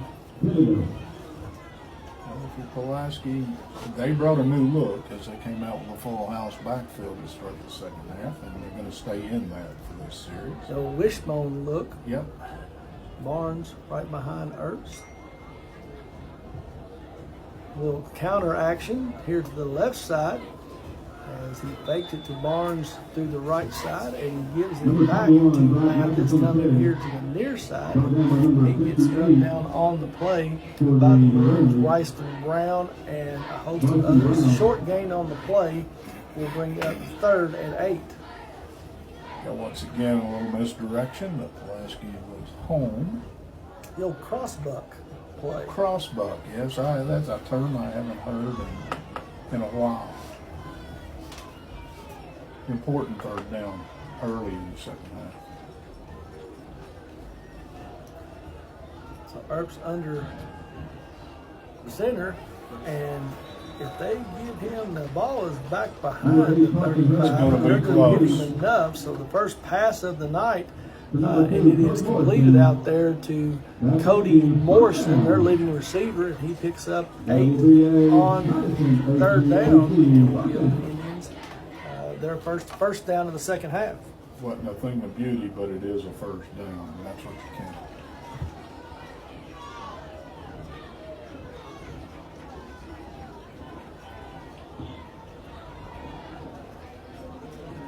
So here on the play, Mathis gets the carry here coming to the near side, and he gets drugged down for no gain on the play as that interior defensive line for the Maroons are able to win the battle.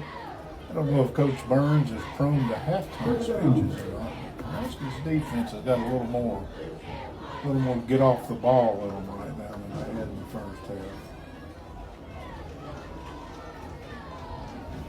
So back to the wing T formation. Earps under center. Pritchard goes in motion, and Earps will take it himself right up the middle, and he's going to get across the 40 up to about the 43-yard line. Gain of 8 on second down, and we'll set him up short yardage 3rd and 2. Clock winds under 9 minutes to play here in the third quarter. Tie ball game, 14-14 here from Madison Central High School.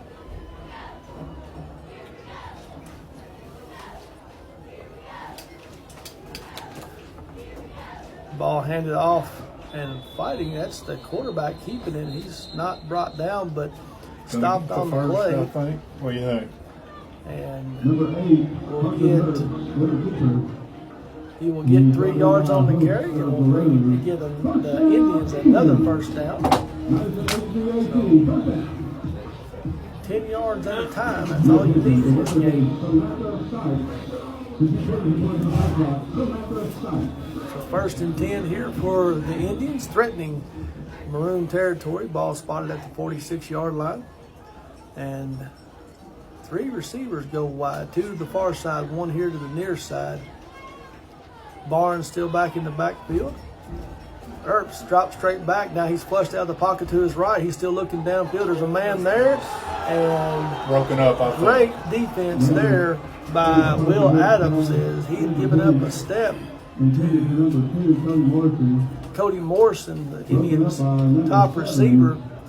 And Adams there from his safety spot to knock that one away. Play took forever to roll out. There was nobody there. Then they wait on the linebacker to commit, and he commits, and then they're looking to throw over him. Turned out, Pulaski, pretty good defense by that was Adams on the back end, I think. So we did not see Earps attempt to pass in the first half. Throwing them in bunches this time. First possession, he's thrown it 2 times. He's 1 for 2. Wing tee set. Ball is given to Mathis coming around the left side. Brock is there to meet him and makes him retreat. Mathis will be taken back all the way to about the 42-yard line. Loss of 6 on 2nd down. Loss of 5. They're going to spot him down at the 42. Tried the old-fashioned stiff arm and didn't work. Brock would have none of it. No, so. Brock ran through that. And now if you're Pulaski, you come out opening defensive set of the second half, and you've got a chance for 3rd and 15. You got to make a play right here on defense. The same running formation and long yardage. You want to fake it to Mathis. Now Earps under some pressure, and he throws it up and went through the hands of Braden King and will find Jackson Pritchett all the way down at about the 32-yard line. So a gain of 20 on 3rd and 15, and that will be another first down. It was. King was there, right in front of the receiver. He jumped up and went right through his hands. You could say that was deep over the middle into coverage for a perfect completion. I'll leave it at that. He dropped it right in the breadbasket, and Pritchett made a nice catch. So the Indians back in business here at the Maroons' 32-yard line. There's the double handoff that you had talked about, and Pritchett gets the handoff from Mathis, and he is able to get outside, and you have a little extracurricular activity, and Coach Blair is asking for a flag. He's not going to get it, but Pritchett will pick up 5 on first down and bring up 2nd and 5. This crew doesn't have any flags. There's been one penalty called in this game, 1 5-yard penalty. Well, they had one that they 2 flags, declined. right? But again, now that's part of the offense we didn't see a time or two. You get the double handoff, and if you over pursue, you got a back door wide open over here. And the Pulaski defense, they're trying to match. They're flipping around. They've got 8-9 guys in the box, and fakes it to Barnes. Earps will keep it himself around the right side, and he fights Brock at about the 20. Will cross down into about the 17-yard line. He'll pick up about 10 on the play, and there is a Maroon defender down on the turf. So we will have a injury timeout. With 5:50 remaining in the 3rd quarter, tie ball game 14-all. The Indians are in the Rick Barker red zone, and we'll come back after this. Pat Harris wanted me to call him. I got no idea what's going on, but he's saying that he could hear us coming through, but I don't see anything. You're fine. So what'd they say? Pat He just said that the commercials aren't going through, but I can see them coming through the tablet, and that our mics aren't turning off, but I've got them turned off. I've got no sound coming through our mics, so I don't know what he's alluding to.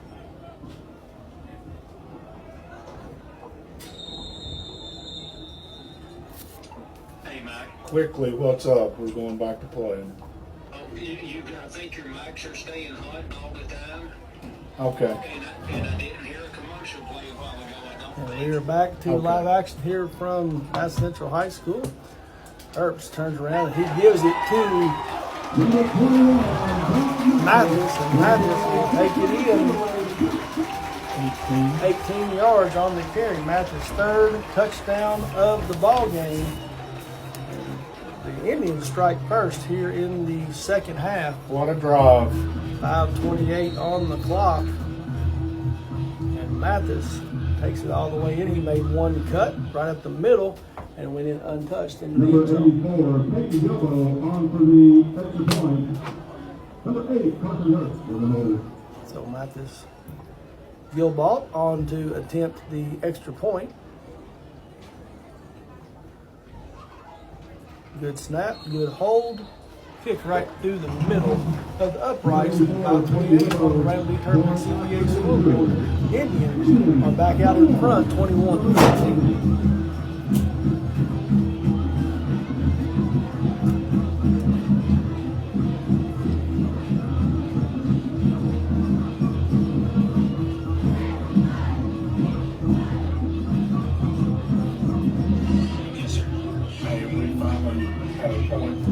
What's up?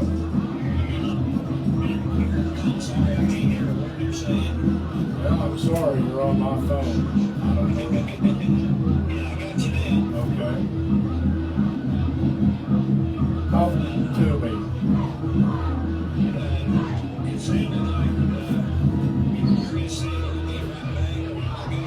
Parker would play a commercial. On for the red puppy kickoff. Number 84, Peyton Gilbo. Hang on just a For the second. Maroons, number 20, Lister Ford. Am I hot? Did you hear that? Maybe you shut off. Like a pop in the background, but No. I talked to you through the headphones that muted and you didn't hear me. okay. But somebody sent me a message that it was sounding funny, and the mics were hot all the time, and then I checked in and I could hear you all talking when I thought a commercial was playing. So, and I didn't hear the commercial. Ask Pat now. If I've got everything cut, except for the commercial, ask him if he can hear me talking now. Thanks. Just do the game. Don't worry about it. Madison Gilbalt puts his foot to it and returned on the play. Yeah, all the way up to the 30. They're going to back it up, Mike, back there. Going the other way. Yeah, now they're going to pick it up and realize that I think we had a penalty on the play. And it will go against the Indians all the way up to the 35-yard line. So that's where the Maroons will take over here in the second half. This is joking. Now I know why they don't call many penalties. They have a lot of fun assessing it. So Indians showing some outside pressure. Toss to Brock around the left side. Gets a nice block. Cuts up inside across the 30 to a 40-yard line where he gets chopped down. Gain of about 7 or 8. Let's see where it's spotted. Down at the 42-yard line. So a gain of 7. Bring up 2nd and 3. So that's the first toss outside run that we've seen by Brock tonight. Which kind of caused the blitzer to come out of the play. Right. And he checks out, and Ford will check in the backfield. He will start in the pistol formation, and then Anderson brings him along the left side, shotgun. Denmeyer in motion. Hand off to Ford, looking to go to the right side, and here comes that middle linebacker again flying up there, who has been in the backfield numerous times tonight. That's Sam Farmer for a loss of 2 on the play. Will bring up 35. Well, again, that play, we've talked about it all year. Pulaski's offensive line has been able to keep the free runners out of the backfield. That's another one where the middle linebacker was right in the middle of it. Idlewind, Denmeyer, and Finley lined up here to the near side. Anderson calls his number again. Design quarterback run. He's going to pick up about 2, Mike. We'll give him 3. They spotted the ball at about the 47-yard line. We'll bring up 4th and 3, and in checks the heavy package. Well, that's a signal that you're going to. I don't think this will be to try to draw them off sides. This is going to be, we're going to pick up 4th and 3 because that's who we are. Wildcat formation is Colton Kane and Gunnar Lovelace have checked in, the lead blockers. And Brock comes to the right side as all the blocking was to the left, and Brock is going to get down across the 40 down to ran out of bounds at the 35-yard line. So that's going to be a gain of 25 on 4th and short. And they had the lead blockers lined up on the left side. Brock takes a snap and comes to the right side, and Madison Central doesn't have anybody there. Well, that's well called. I don't know if that's something Brock saw on his own or they called it up top, but Pulaski scores on the last second of the opening half, and that in a 4th and long. Living in a dream right now. So Lovelace stays in at fullback, Idawine at tailback. He gets the call off left tackle, and he runs into a host of red jerseys, but not before he picks up about 2 on first down. Bring up 2nd and 8 as Lovelace and Wilden will check out, and Brock and Wright will check back in the game. Idawine will go back into the slot. We're only 3 minutes under in the third quarter. This game is moving, even if a homecoming extension, quite briskly. So shotgun formation, Brock off the right shoulder of Anderson. Denmeyer comes in motion right to left. Fakes it. Now he's under some pressure and was going to run it. Saw Idawine out of the corner of his eye kind of breaking free and tried to get it to him. And just stood a little too far. Falls incomplete. It will bring up 3rd and 8. All I saw was a red shirt between them. If he could have got some air on that, yes. Idawine had broke open, and there was not a red jersey between him and the end zone. That would have ended in a touchdown, but Zach was hurried. Give the Indians credit on the pressure. Real quickly, Anderson back under center, and he's looking for Denmeyer. He's got him going to the post. And good defense there by number 9, Jeff Harrison, as he was in the back pocket of Denmeyer, and right at the last second reached around and knocked it away. And it falls incomplete at the goal line, bringing up 4th and 8. 0 separation on that route, though. As you mentioned, the defender, Harrison, was in his back pocket. Literally. It literally is. You could almost not even see him. He was being Denmeyer's shadow, and you just wonder if he's got a little bit of a nagging injury. Looking, and there's the crossing pattern we talked about. That's Denmeyer coming across, and he's going to take it into the house. No flag. 37-yard line as the shallow crossing. Denmeyer opened up on the left side, came across behind the linebackers, and Zach had enough time to find him, and there was nobody stopping him from going into the end zone. So at the 2:28 mark on the Randall D. Turpin CPA scoreboard, the Maroons looking to tie this one up as Mounts comes on to attempt the extra point. There's that route you talked about earlier, and he came free. It's going to be open if that's what Madison Central is going to do. Snaps a little bit high, but Denmeyer gets it up and down, and Mounts' PAT is good. And once again, roll through the Rick Barker red zone and a Citizens National Bank touchdown. And on the Randall D. Turpin CPA scoreboard, Mike, we find ourselves tie game. You got it all, bro. Yeah, again, this has been a good football game, and nobody's been able to get more than 1 score lead. I think we said in the opening, one of the keys to that would be if either of these teams gets up a couple scores on you, you've got a hard time getting the football back. Another thing, no turnovers in this football game. 2 penalties. And we're 228 out of hitting in the fourth quarter. I don't know if this is the crew. I know nothing about it. I'm not down there. The coaches talk after it's over. They've let them play football. there hasn't been a whole lot of stoppages here and there. And even on first downs, they have made their decision and moved. And if nothing else, they have kept the flow of this game as an officiating crew. Yeah, we're very closely approaching the fourth quarter here. As Mounts will put his foot to it. It is a short end-over-end kick that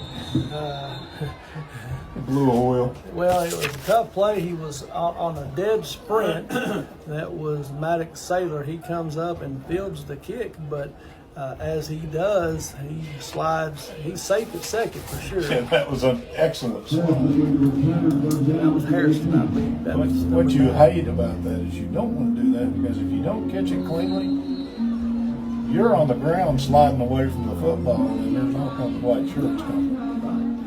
And not a great return, as the Indians will take over on their own 18-yard line. So have to go 82 yards. There was a collision in the backfield. I think we've got our first ball fumble. loose? Yep, the ball is on the ground, and I believe the Let's Maroons have just recovered. celebrate. So a big They turnover. First one of the night. The Maroons have put one on the ground, but able to recover it. On this play, quarterback and fullback, that's Erbst and Barnes, collided. The ball came loose, and the Maroons were able to jump on it, and they will take over in the Rick Barker red zone at the 15-yard line. Huge. No other way to describe it. Your offense ought to be ready to come out, and your offensive line ought to be ready to blow off the ball here. You fought all night. Now you've got a short field and a chance to get a lead. And here is the Wildcat formation as Lovelace and Kane line up on the right side. Brock tried to go the opposite direction again, takes it to the left side, but the Indians saw that one before and they attacked from the backside. But Colton will pick up about 2 on the first down. Yeah, again, down here, this is automatic 4-down territory if you want it to be. But that's a first down play that you call push, I guess. It wasn't great, but it didn't hurt you in the grand scheme. Same formation, 2 tight ends set, 2 lead blockers. Bad snap that Brock has to reach out and grab with one hand, and he is under pressure. It will be dropped all the way back at about the 20-yard line. So that's going to be a big loss on the second down. And you just, Mike, they were in potential field goal range, potential 4-down territory. They're still going to go for it here on the 4th. But that's a loss of 7 on the play, 7 or 8. And we'll bring up 3rd and 15. Yeah, that's, again, you don't know. We're not down there. Was the snap offline, or did Brock take his off? I don't know. So Anderson motions Brock out of the backfield. He drops back. He's looking down the field. Late pressure comes from the left. He's still looking. Now he's going to tuck it and run. Now he finds a man out of line. Oh, he's going to get him across the line of scrimmage, though. He was. You're going to get this call. Yep, you're going to get a legal forward pass as Anderson tried to keep the play alive, and he tucked it to run, and out of the corner of his eye, he saw out of line come open, and he was by himself, Mike. There was nobody down there. Absolutely. Of course, when the quarterback breaks the line of scrimmage, if you're a defender, you're not staying with somebody. And so, 5-yard penalty, legal forward pass. That'll be a loss of downs. Yep, it is. And so, it's 4th and 20. Pick a long number. So what appeared, this started at the 15-yard line, if I'm not mistaken. Yeah, and we're back to the 25-yard line. So and you're 4th and, like you said, 20. So plenty of time on the play clock. We're down under 20 seconds. Anderson drops straight back. He's looking. He's still looking. He throws it up to out of line, and it is good coverage there by Cody Morrison. He would knock it there, and so the Maroons cannot capitalize on the huge turnover that they created, and will stay tied 21-all. So Madison Central gave you a fumble and a short field. Gave you a get. And you gave it back without hitting the goal line. Where is the momentum right now in this game with 54 seconds to go in the third quarter? Tied at 14. Or tied at 21. Big defensive stop by the Indians defense, so I've got to believe it's with them. Erbst under center. He gives it to Mathis on the counter play here to the left side, and he's going to get across the 25 up to about the 28. 8-yard line. Brought down by Lovelace and Brock and Adams. But he's going to pick up close to 4 on first down. Bring up 2nd and 6. Now he's headed toward 200 yards. You hope you keep him from having any more swings. Any more, big plays. Yeah, can't go deep. One receiver split wide to the right, and he gives it to Mathis again on the left side, and he cuts around, breaks another tackle, and again what we saw Casey Brock last week. Mathis is doing this defense. He's finally rubbed down by Lovelace and Blevins, but not before he picks up about 15. Yeah, he's easily over 200 yards now. And the Indians are into Maroons territory at about the 49-yard line as the clock winds out here in the third quarter. Randall D. Turpin, CPA scoreboard from Madison Central High School. We got a dandy. Stick around, tied 21-21 as we go to the fourth.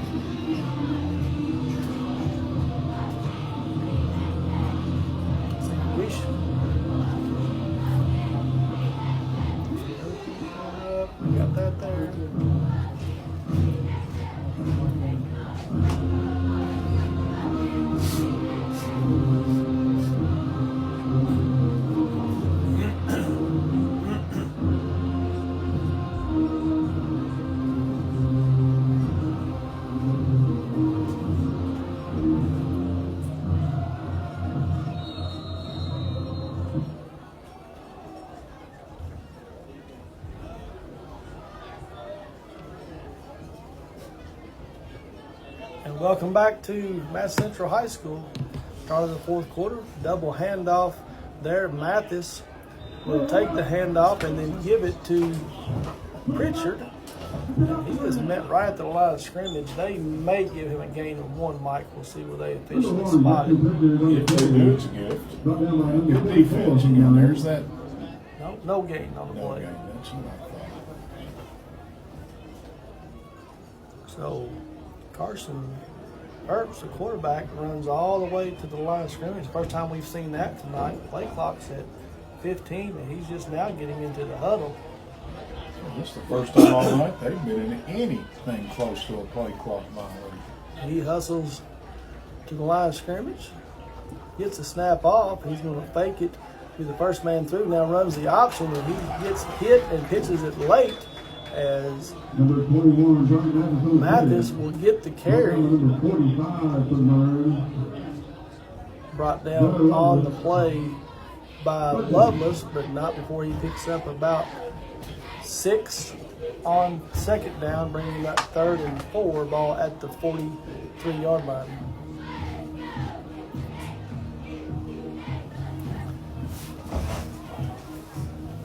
Carson Earps breaks the huddle. Wing T formation. He's got Mathis on the right side. He's got Barnes lined up directly behind him. Mathis goes in motion. I hand it to Mathis, and he gets met right in the hole. Great play right there by Bryson Brown. Excellent. Him up. First time that Mathis has been brought down one-on-one all night. And for a minus, nothing on the game. And Mr. Brown, I don't know what kind of stickers they stick on your helmet when it really matters. They're going to show punt. Right, so are you buying punt? Tie ball game, you're on the Maroon side of the field. Your defense has played pretty well. I want to buy a punt that they're going to try to pin the Maroons deep. Stoops. Yep, and there is. The punt gets away, and will come all the way up to about the 11-yard line. Adams gets the fair catch called. They're going to say the 15-yard or 16-yard line. Kicked it from the 44. No return. 26, 28 yards on the punt once they get it spotted. But you've put Pulaski in a situation where they have the long field. And the big strike offense that we have seen from the Maroons this year has not been here tonight. No, the only, I've seen a couple pass plays of 30 plus, but nothing huge. And nothing on the ground. No.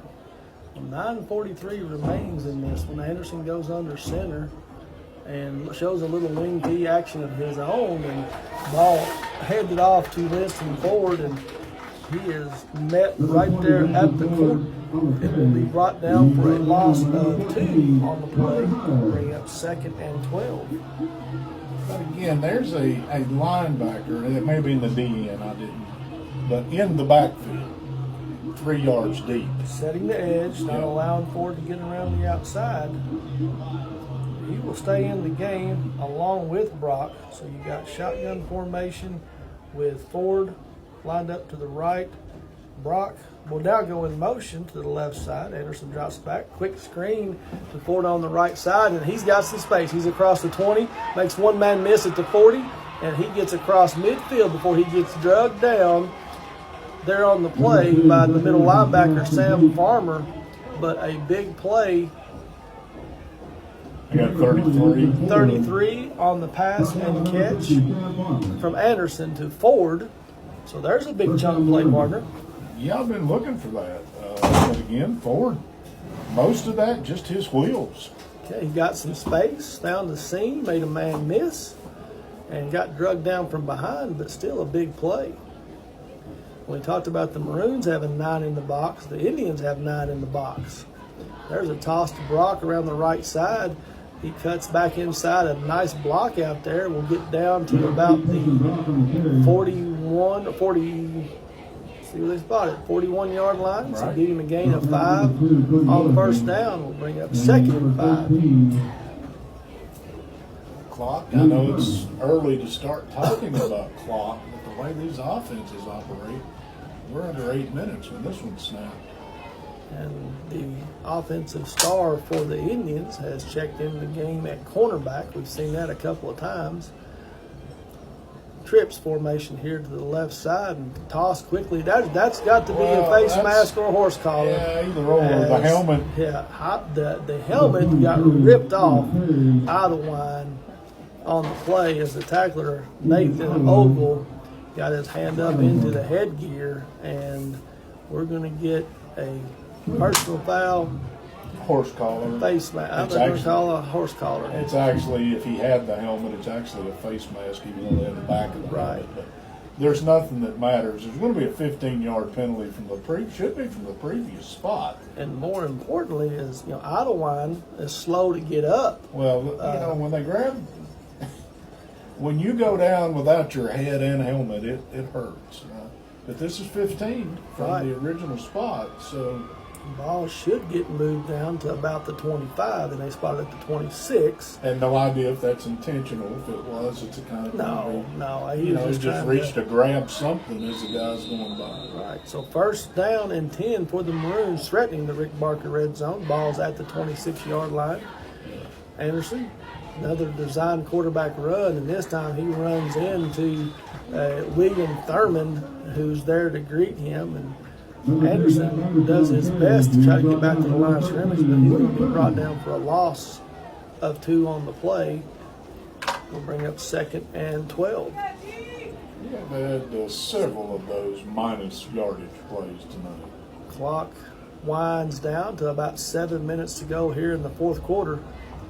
Tie ball game 21-21. Maroons trying to reclaim the lead. Anderson, pistol formation. Brock lined up directly behind him. Ford goes in motion. Now he goes behind Brock. Handoff to Casey, and he goes right up the middle. And again, number 13, William Thurman, is there to make his second big stop in a row, along with Sam Farmer. So Casey got the 2 yards back. We'll bring up 3rd and 10. Wow. We're headed towards 6.5 minutes, partner. Ball game. It sounds strange, but in a ground game that we're in tonight, that's a possession. It is. Shotgun formation. Indians show some pressure. Now back out. Anderson looking. He's got his man over at the 15 the line. official fell. Went down, but they're going to He give signaled the catch first down, I to think. Denmeyer, and depending on where they spot it, it's going to be real close. I'm going to give Denmeyer a catch of 9 yards. Yeah, because they give him a spot. That's a bad spot. But referee came down. He lost his footing. It's going to be 4th and less than a yard in the Rick Barker red zone. Jumbo package or not? Quarterback sneak. And Anderson does follow his big center and will fall forward, give him a gain of 2 on the play. And that will be a huge first down for the Maroons. As you've got all of the white jerseys pointing first down. The white hat has yet to do it. Well, I'm going to point first down. A long look, and he finally does signal first down. So the Maroons are in business here. Ball at the 16-yard line. 6 first down of this half to go along with 9 in the first half. That's 15 first downs on the game for Pulaski County. Those stats mean absolutely nothing right now. You're 1st and 10 inside the other team's 20-yard line with 6:05 on the clock. We'll be under 5 once this play is complete. They're still looking around. 10 seconds on the play clock. Just a formation with a lead blocker. Denmeyer goes in motion. Brock runs that way. So they give a whole lot of action to that side and hand it the far side, as Brock will get right out of bounds inside the 15, down at the 14-yard line. So they'll give him a gain of 2 on the play. The clock should have stopped, and it does. 4:59. So Brock now has 21 carries for 81 yards tonight. Tough sledding for the He's earned every one of them. He has. No need to be in a hurry. No, so Denmeyer. Now you're under 10. You've got, if you're going to do emotion, you've got to really get set. Denmeyer, Finley, and Idlewind here to the left side. Another designed run for Anderson. And the success that Anderson had in the first half of that play, he's not having the same success here in the second half. No, fool me the 4th time. I don't think so. No gain. No, nothing. 3rd and 8. But again, you are right now, you are borderline field goal range for Mounts, and you only need 3 points. Yeah, you need one more first down, I think. I don't know if you tried from here or not. I'm going to let you make that. Anderson, shotgun, steps straight back. He's looking. He throws it out in the right flat, and he got knocked down, and that's probably a good thing because the defender out there was cutting in front of Idlewind, and if that ball doesn't get tipped, it's a pick 6. I'm afraid you're in the neighborhood correct on that. Now let's see what they're going to do. Well, Mounts is coming out. Here comes Mounts. He's going to trot out. So where the ball is spotted right now is 14 going to be he'll spot it at the 21, so it's going to be it's at the 21. No, he's moved it inside. So a 29-yard field goal attempt to give the Maroons the lead. Snap, the kick. It is up and how about that? Right down the middle. So Bryson Mount, who struggled early in the season, comes out here in a big spot. 4:09 remaining in the game, and the Maroons take the lead, Mike. All I'm going to say about that is you ran him out there. You didn't give him time to think. You got him on the spot, and he kicked it clean, and that was about the limit. You said it. That's range. That's about what Mounds has right now.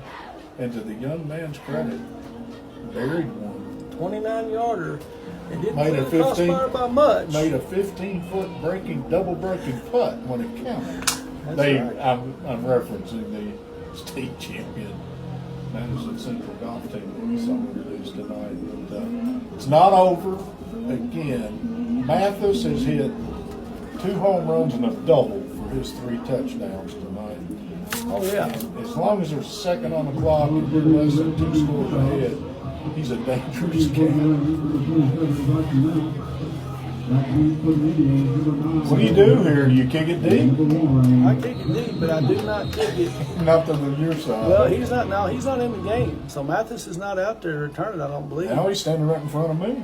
Right. So Mounts will put his foot to it. It's a low line drive kick that's going to be fielded at the 17-yard line there by Pritchett, and he makes a little jump cut, but he is going to be corralled there by Colton Kane at about the 31, and that's where the Indians will start this drive. 4 minutes remaining in the game, Mike, trailing by 3.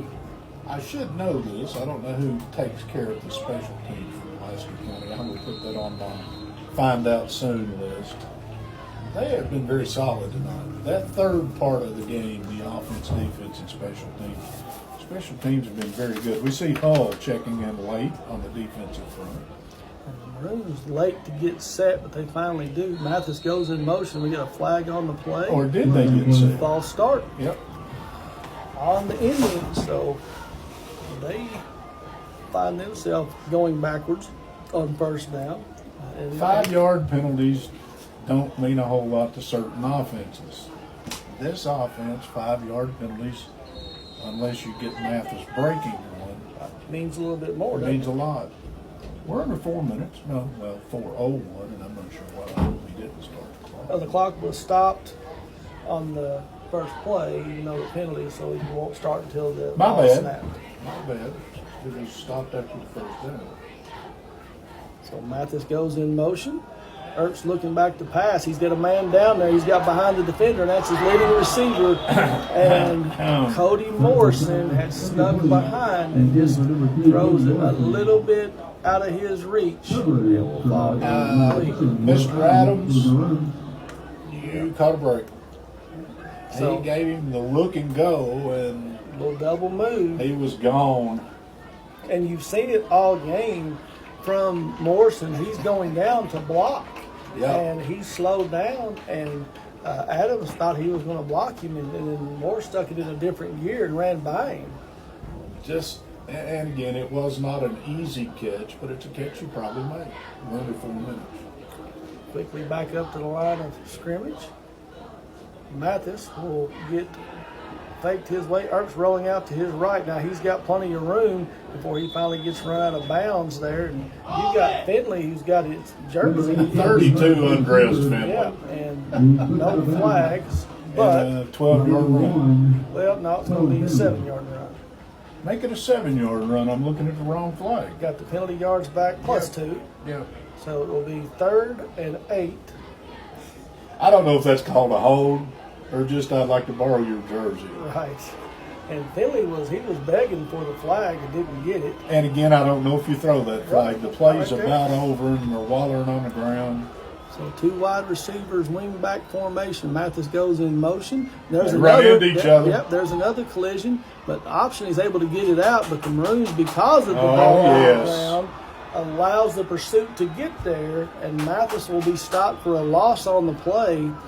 As the Maroons are out there, Finley is there along with Braden Payne and Colton Kane. And old number 45 had his name in that mess too. That was good defense and a fortunate bounce. 3:18 with the clock running. Madison Central has all 3 timeouts, but they're going to punt this away, Mike. There is the snap. They did punt it. There is the punt. It's a low spiraling kick that hits about the 30 and will roll out of bounds at the 23-yard line. Make it a 44-yard punt. 44-yard punt. That's a pretty good deal. And Finley wanted no part of it. No, I think you make the decision before that's even punted. We will not run the risk of fumble. We'll give the ball to our offense. Right. Go ahead. So this is the ball game. 3:03 on the clock. Maroons lead 24-21. Madison Central has all 3 timeouts. But if the Maroons are able to get a couple first downs, then they will walk away from Madison Central with a big victory. 1 first down makes it tough. You get 2 first downs out of this, you can just about do the math and play the clock. So Brock, single setback behind Anderson in the backfield. Idlewind comes in motion. Hand off to Brock. He bounces off a tackle off the right side. He's double skinning the ball, and he just drags carriers all the way across the 35. I'm going to give him 15 on the carry. Up to the 34-yard line, no, 39-yard line. So big carry by your sophomore running back right there when you need it, Mike. And you also put yourself in second. Well, no, they gave him the first. Oh, yeah, he had easily. Yeah, easily.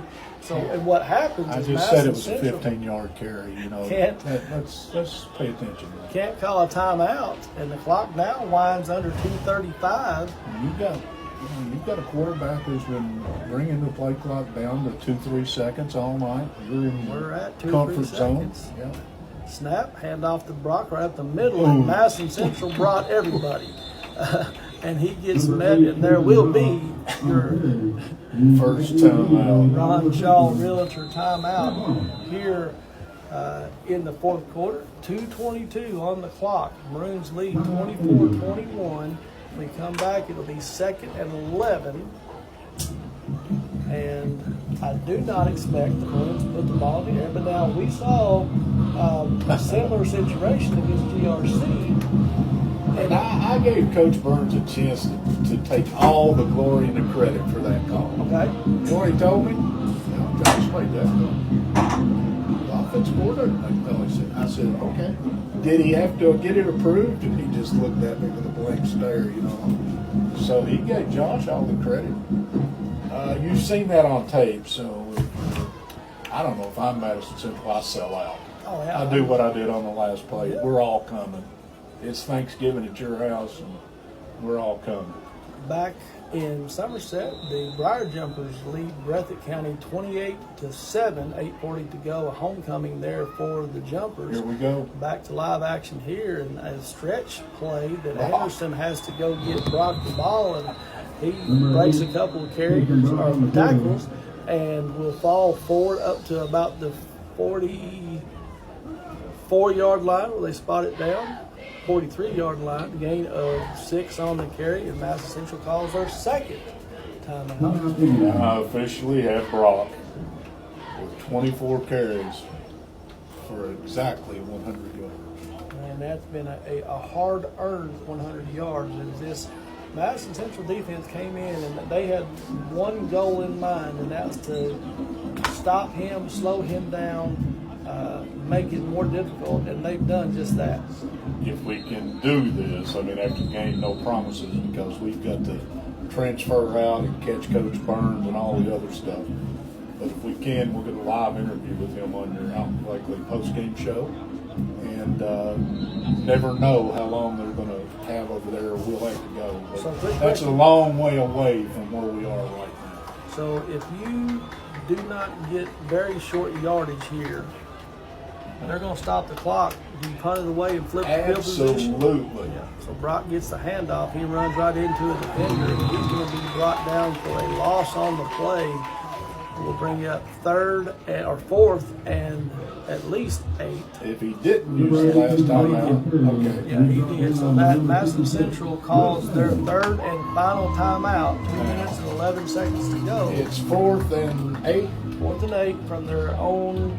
Running 42. Into the punter is a 5-yard penalty. Right. Roughing the kicker ends this football game. Okay, if you sell out and go and try to block the punt, if you run through the kicker and don't get the football, you're going to end up, they have enough time to run the clock out. So, do you not challenge the punt? Do I put Mathis deep and punt return?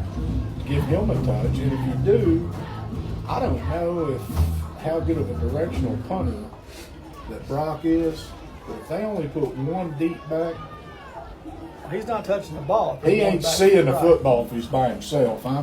I'm going to make this assistant coach standing at the 30-yard line famous. Yes. Because I'm going to kick it to him. Brock will stand at his 29, and there's going to be a delay of game or no. Madison Central's got too many men on the field. You know what that is? 4, 5, 6, That's 7, a penalty. 8, 9, 10, 11. They've got 12 out there. That's a penalty. 5, 6, 7, 8, 9, 10, 11, 12. They sure do. So Well, you're it's gonna not have, a first down. No, but now now does the temptation come out? Right. Does it? it's still not going to be near enough. I mean, No. you're looking at 4th and 4. Yeah, you got And to. if you allow them to stop you right here, Yeah. you give them a short field. No. 100% I'm punting it. You punt it and you try to make this guy down here catch it. That's on the 25 now. Yeah. Jeff Harrison is standing at his 23-yard line, but he should not even be given a chance to catch this ball. Play clock down to 13. The game clock is stopped. There's the snap. Oh, it is a low line drive kick that I don't know if that ball got more than 8 feet off the ground because it almost hit the center in the back. And it went 38 yards with no return. There are no pictures on a scorecard. It goes down to 38-yard punt with no return. But it was not pretty. So here's the game reset. Well, 2 minutes and 1. Right, 2 minutes and 1 second remaining in this one. The Maroons lead 24-21, and the Indians will have to go 83 yards, or at least close to get field goal range. Double wing formation. Pritchard comes in motion. Earps back to pass, and he finds his receiver, his leading receiver. That's Cody Morrison, right in the seam behind the linebackers in front of the safeties, and he'll pick up 14 on first down. And clock winds under 2 minutes. Now here's the thing about that should be a penalty. They got the huddle, 12 men in the huddle. They had 12 in the huddle. But they have to huddle. You don't have this type of team really doesn't have a hurry up offense. Earps under center. It's a backward pass, double pass. Man's down there. Defense is there. Oh my goodness. Ball was almost intercepted. Is that Brock? That is Brock and Adams. And Adams had his hand on it, tipped it up, and Madison Central almost made down with the reception. That was almost the old. Remember back in the day when Georgia and Florida, Georgia threw one of them and it ended up tipped like the back receiver. If he manages to make focus on the ball, might walk home. There was 2 red jerseys in the vicinity, but it falls harmlessly incomplete. And now it's 2nd and 10. Stops the clock. 1:28 remaining. Earps under center. Richard comes in motion. Earps back to pass. He's looking. He's got his Mathis. Brock. And great coverage right there is you had Braden Pink, who was in Mathis's back pocket. And Brock comes flying from his safety position to whap it down. Well, I mean, that's the way you play it. That's a bracket. And you've got, sure, you know, my corner's got you as you go up the side, but my safety's got you as you come over, you know, you to a certain depth. And, exactly. I mean, that's kind of the way you play this. Now, it's 3rd and 10. It's not the last bullet. Because if they don't pick it up on 3rd and 10, they will go. There's no other option right now. But you have to pick up positive yards. They need positive. And shotgun formation, first time tonight. 2 receivers right, 2 receivers left. Earps under some pressure now from the near side. He's running nowhere out to go. And going to throw it, and it's going to be incomplete. He was on, no way. He was out of bounds when he caught that. They're going to give him But they're going to give him the catch. Saylor, at the last second, will get the catch. You say that was Saylor? Saylor, yep, number 3, Maddox Saylor with the reception. Right. 4th and 5. I was looking behind the play because 3 linemen were chasing Earps, and I was afraid what you're going to get. Quarterback throws it down, and somebody hits him. Nobody did. So here's your ball game. Yeah, wrap it up. 4th and 5. Shotgun formation again by Earps. Maroons bring 4. He's under pressure again, rolls out, and same pattern. No, you've got Christian Lawson. His first catch. Come back, and he drags the feet, and he was inbounds. Taylor, I don't think so. Okay. As it stands, they're going to give him a gain of 8 and enough for the first down as the Indians have the ball at the 42-yard line. 1:11 on the clock. And the clock is stopped because they're out of bounds. Yes. Shotgun formation again. The Indians send 3 to the far side. Snap. Good hands to even control that one. And you've got all kinds of stuff going on back here. Earps is rolled out, tries to throw it late back across intended receiver there was Sailor. It falls incomplete. You got a wrestling match going on back here at the 30-yard line. That no flags. Yeah, I saw it. But again, if you're Pulaski, you got Earps going left. That's what you really want because you had pressure on a right-handed quarterback going towards the boundary. Good throws from that. We saw a few out of the quarterback from Woodford County the other night. Nice. That don't happen very often. Two receivers come here to the short side, near side of the field. Two receivers to the wide side. Mathis in the backfield. Earps setting up the screen, and the Maroons do a great job at first. And you had a block in the back right here, not called. No. But you get a tackle that's called back here at the 47-yard line that has to come back.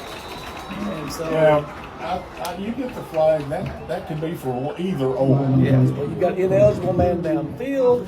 You've got a hold. You had a block in the back. And we're pointing at the ground like, no, he was just right here. Well, that's 7 yards in front of us. Right. So take your pick. There was 3 separate penalties on the play, but we're only going to get one. And the down will stay the same. Right. You're going to mark off, I think, 10, but I'm going to stay out of this. Ineligible downfield, you get 5. So it brings the ball back to the 37-yard line. 53 seconds on the clock. Coaching staff was not real pleased with that in front of us. Well, the flag that was not thrown right here in front of the side judge. Sometimes officials, at the end say we're not going to decide this thing. Shotgun formation. Finley brings some pressure and slips away from the tackle. Earps gets across the 40. He gets away from another tackle, lowers his shoulder, and gives a long stare at the tackler over there, but Earps will pick up 14, 16. They spotted him like ball down at the 48-yard line. Now you get down under, you got 45 seconds. Now you start, if you're Madison Central, thinking maybe I can't move it 52 yards and take a touchdown and win this thing. Maybe I got to get it to where the limits of my kicker. And you're out of timeouts. A lot of ifs in there, wasn't it? Shotgun formation again. We've seen them in this room show pressure, and here comes the pressure. We're going to have, I believe we're going to have offside on Pulaski. Unless somebody flinched in the middle of the line. I don't know. But Pulaski had a gap on which linebacker. Nope, false start on the offense. Okay, I said somebody may have moved. And you got to give. How many penalties did we have called at the half? 2. And only 1 accepted. Right. We're approaching 10 now. So things have intensified a little bit. But it's 3rd and 9. Don't lose sight of the fact they have to keep picking up first downs. They have to keep no timeouts. They have to keep the ball getting to the boundary to stop the clock. And if you're Pulaski, I like this. You're not backing soft coverage. They're seeing them.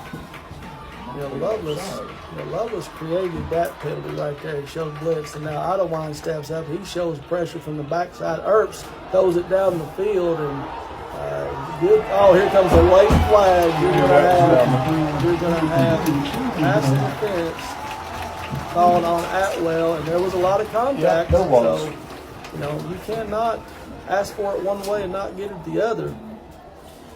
The key to that one too, though. High school football, pass interference is a 15-yard penalty. Right.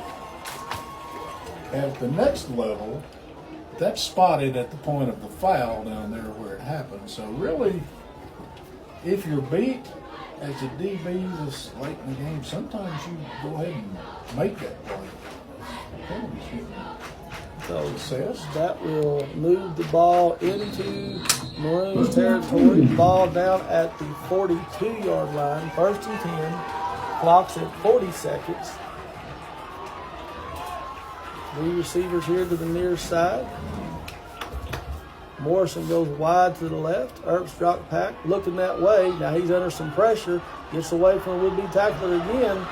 He's trying to get to the sideline, and he come whapping into Adams. Great job right there by Adams, just coming out of nowhere, steps in front of the receiver and knocked it down. Incomplete. Brings up 2nd and 10 from the 42. And still 31 seconds of the ball. So Earps, he's doing his best escape. He's Houdini right He now. really is. He's been under some pressure. He's been able to avoid the rush, get the ball away. Can you imagine how tired everybody is right now? Because this has been about 20 plays of sheer go at it. Same formation. Earps now rolls to the right, looking this way. He's still rolling. He throws it to the middle of the field, a little high, intended for Jeff Harrison, and goes off his fingertips. And there's Adams again to break it up. So now you're getting into you gotta pick up the first down. 26 seconds. So plays take about 5 seconds. 26 seconds remaining in this one, which has turned into a dandy. Yeah, I made a comment on one of the postings that I thought this might be a pretty good football. I got one wrong. 3rd and 10, 3-point ball game. Earps shotgun formation. Mathis back there to block for him. He's got plenty of time. Rolls out. He's going to find his receiver. That's Lawson. Going to be real close to first 7 yards. I believe he's going to be a little bit short, but he's on the boundary, steps out of bounds, so the clock stops with 21 seconds to go. 4th and a long yard. You got to pick up the first down or score, whichever you are trying to do. Because if you throw an incomplete pass here, it's over. Right. And if you throw a pass in play, the clock will stop for the first down, but it's going to be ready to go quick. If you hand it to Mathis right here, no, he goes out into the flat and he's in coverage. Earps looks down there. Finley's in coverage. He come down with the catch. He sure did. A great How did he get that far behind? Finley was there, but the catch made by Jeff Harrison ball was at the 34-yard line. The 34-yard touchdown pass with 12 seconds on the clock. That was Harrison? Yep. Back for his first catch. Hurst to Harrison. And Madison Central up by 3, awaiting the PAT. That Pulaski's only got 12 seconds to work. They pulled a miracle on the first down. Just like a bigger miracle. PAT by Gilball is up and good. 12 seconds remaining in this one, Mike. Madison Central called their way back and takes the lead, 28-24. Citizens National Bank touchdown on Randall D. Turpin CPA School. Bet you and I talked coverage for a minute. That was single coverage, right?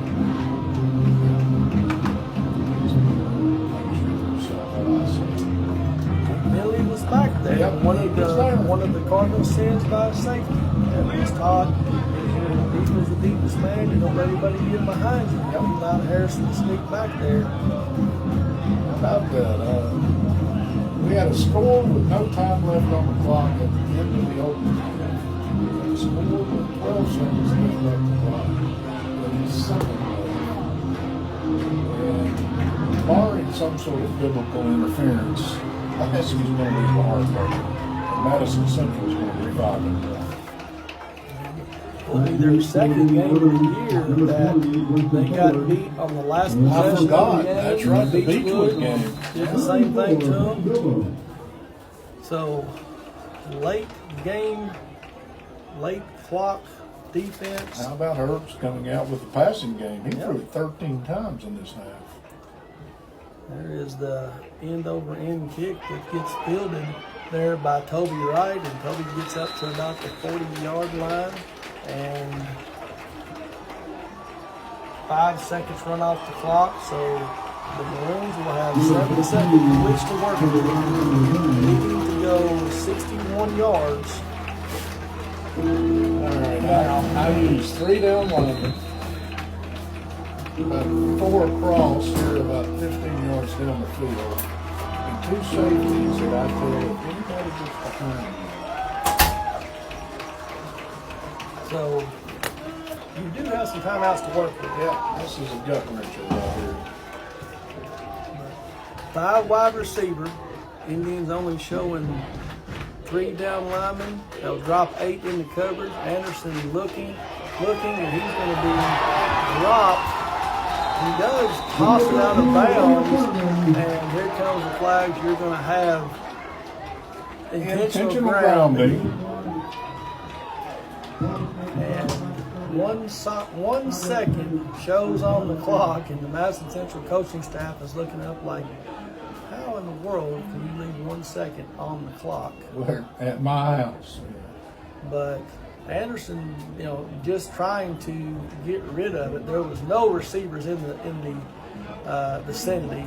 In high school, you do not have, if the quarterback has broke the tackle box, and Coach Burns is going to call a timeout, and they're going to try to set up some kind of hook and ladder, some kind of backyard. Stanford band, end of game play. Unless something drastic does happen, it's going to end up 28-24. Unbelievable. And after the penalty, when you go back, you had it up around, or you had it at the 39. Now the ball is all the way back at the 29. So now you have to go 72 yards. Michael Gray says Harlan County is at 12-7 with 7:30 to go in the third quarter. That's a little bit of a surprise. Pulaski is on life support. Somerset's going to win their homecoming. I thought they would. Some people thought that. Somerset has got a little Jekyll and Hyde in them this year. That's pretty good football. The Indians only blocked 3 and was able to get pressure on Anderson. Now they've got a speed in. 3 wide receivers, and Anderson is looking. He's going to heave it as far Ball as he game. can, and it is going to be intercepted. Down at 32. One man just had the touchdown pass. Harrison, interception.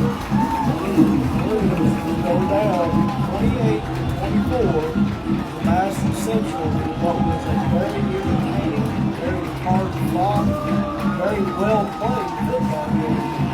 But one team has to go home unhappy. And tonight, the Maroons will travel back to Pulaski County, keeping their record at 3-3, and Madison Central will improve their lead of their record to 5-1 on the season. Next week, the Maroons will be at home, and they will host the Harlan Bears coming in. But right now, leading the Warriors in what would be turned upside down play in the district. You have Normal and South Lawn playing each other in that one. So you may have a 3-way tie for second. And the Maroons, even though this was not a district game, they're going down to defeat, and that's 2 bitter losses at the end of games. But Tough ones. we're going to step away for just a second. Mike's putting some individual numbers together. I'll give you a quick scoring recap and we'll come back and we will get out of here. This is the Alton Blakely post-game show when we return.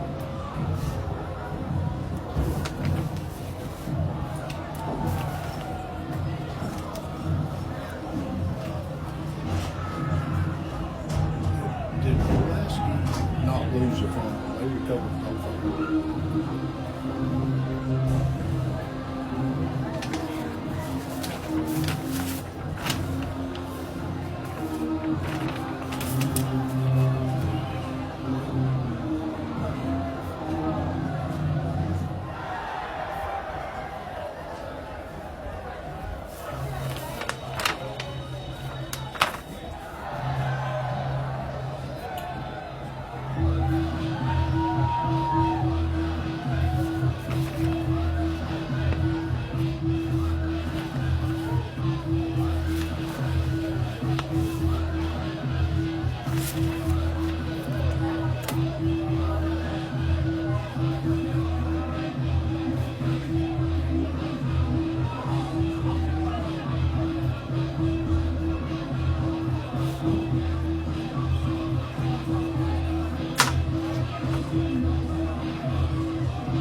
Welcome back to Madison Central High School as the Indians hold on, score a touchdown late, and win this one 28-24. Quick scoring recap as Mike gives you some individual numbers. The Maroons struck first as Zach Anderson rushed it in from 35 yards out and would take the quick lead 7-0 after the Mounts PAT. Madison Central would come right back with a quick strike offense of their own as Bryant Mathis would take it 90 yards into the end zone, and after the Gilbalt PAT tie the score 7-7. Mathis would find the end zone again, this time from 78 yards out, and after the Gilbalt PAT would take the lead 14-7. Just before halftime, though, PC would find the even touchdown 12-yard pass from Anderson to Harris along the back end line. And after the Mounts PAT was good, score would be tied going into half, 14-14. Relatively low scoring, no action there in the third quarter before Madison Central would get on the board at the 5:28 mark as Bryant Mathis would score his third touchdown, this time from 12 yards out.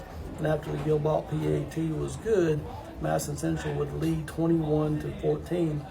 TC would come right back. 3 minutes later, Anderson would find Denmeyer again for his second touchdown of the night, this time from 32 yards out. Mounts PAT would make it 21-21. With 4:09 remaining in the game, Bryson Mounts would come on and connect on a 29-yard field goal to give the Maroons the lead 24-21, but Madison Central would not go away. All the way down the field, 12 seconds remaining. Carson Herbst would find Jeff Hairston behind the defense, and after Gilbert PAT would extend the lead 28-24, and that's your final here from Madison Central High School. I got some numbers. They sort of reflect a close football game. Pulaski 17 first downs. Madison Central 15 first downs. Pulaski rushed it 41 times for 173 yards. One play of 20 yards or more rushed. Two. Excuse me, I just saw the second one there for Pulaski County. Through the air, Anderson was 4 of 11, 90 yards. Did throw the game-ending interception, but I hate to use those against stats. It did count as an interception. 37 offensive points. You know, I keep stats by half. Say, Mike, take a look at the paper. Deep breath. Pulaski had 17 first downs. Madison Central had 15. 41 rushes for 173 yards. Madison Central 30 carries for 285 yards passing. Anderson was 7 of 18 for 164 yards on the game. Herbst was 6 of 13 for 90 yards. Total offense, and this is the one that jumps out, 59 plays for Pulaski County, 337 yards, 43 offensive snaps from Madison Central, 375 yards. Penalties, 4 for Pulaski for 30, 6 for 50 to Madison Central. One interception that we gave you a minute ago. Pulaski fumbled it twice, but they recovered both of those. Madison Central did lose one fumble. So the turnovers end up at 1 apiece, and pretty close play football game. Those numbers show it. We'll give you the Pulaski County individual numbers in a night where Tayson Brock earned every one of the 98 yards that he ended up with as he was at 100 before that last 2-yard loss. 25 carries for 98 yards. Winston Ford had 4 carries for net 0 yards. Ottawa had 2 for 12. Anderson 10 carries for 63 yards, including a 35-yard touchdown run. Denmeyer had 4 catches for 94 yards and a couple touchdowns. Brock had 2 catches for 42, and Ford had a catch for 33 yards. We gave you Anderson through the air 7 of 18 for $164. For Madison Central, I can just about until the final drive, give you the stats on Mathis and say that was their stat line. 14 carries, 216 yards, and 3 touchdowns. Herbst carried the ball 10 times for 53, and that pretty much is the show. Morrison, 2 catches for 22. Pritchard, a couple catches for 26. Lawson, a couple catches for 16. Harrison, 1 catch, 34 yards, game-winning touchdown. And might I say, if you look at those numbers, all the pass completions for Madison Central were in the second half. They didn't throw it in the first half. Right. They, when they had to, marched the ball down the field. Was it an absolute thing of beauty? I don't know. The result is that's what you look at. And again, they got to be happy with that. Pulaski County to the final, literally. Second time this year they'll come up short at the final whistle. They will lose one on the road and get ready next week to come home for, as you said, the Jaguars for district play of North Laurel will come calling. That will be our Buffalo Wings and Rings video game of the week. But from me on this side of the scoreboard, partner, that's pretty much what I got. Yeah, so you got to give some hardware away here. So you gave the number there, and a pretty good night for Denmeyer, a pretty good night for Case and Brock, but I want to give it to a young man who he struggled early in the year. He came out, he's worked on it, he's gotten better. And Bryson Mounts kicked a monster go-ahead 29-yard field goal to give the Maroons a lead late in the game with a chance to win this one. And so Bryson Mounts will be our Somerset Community College Offensive Player of the game. Defensively, there was a lot of big plays. Players stepped up, but one name that I kept saying that flew around the field, made some nice pass breakups. Number 7, Will Adams. Yeah, he had a good night. Had a really good night from his secondary spot in coverage, and so I want to give our United Cumberland Bank Defensive Player of the game to number 7, Will Adams, and then our promo lawn service lineman of the game across the line of scrimmage. Again, it was a battle all night there in the trenches, but the right tackle spot over there, Camden Denham did a very good job. When Anderson rolled to his right, which is what he wants to do, he had some time. They ran a lot of quarterback keepers to that side. So Camden Denham, our United Cumberland Bank lineman of the game here from Madison Central High School. Works for me. Once again, I want to thank Robert Cooksey, the AD here at Madison Central, and the good folks. This literally is a really nice place to watch a high school football game. And unfortunately for Pulaski, the last 12 seconds went against them, as they had a 3-point lead, and not a miracle play by any stretch, but a last-second touchdown pass, and they'll come up on the short end. And partner, I enjoyed it.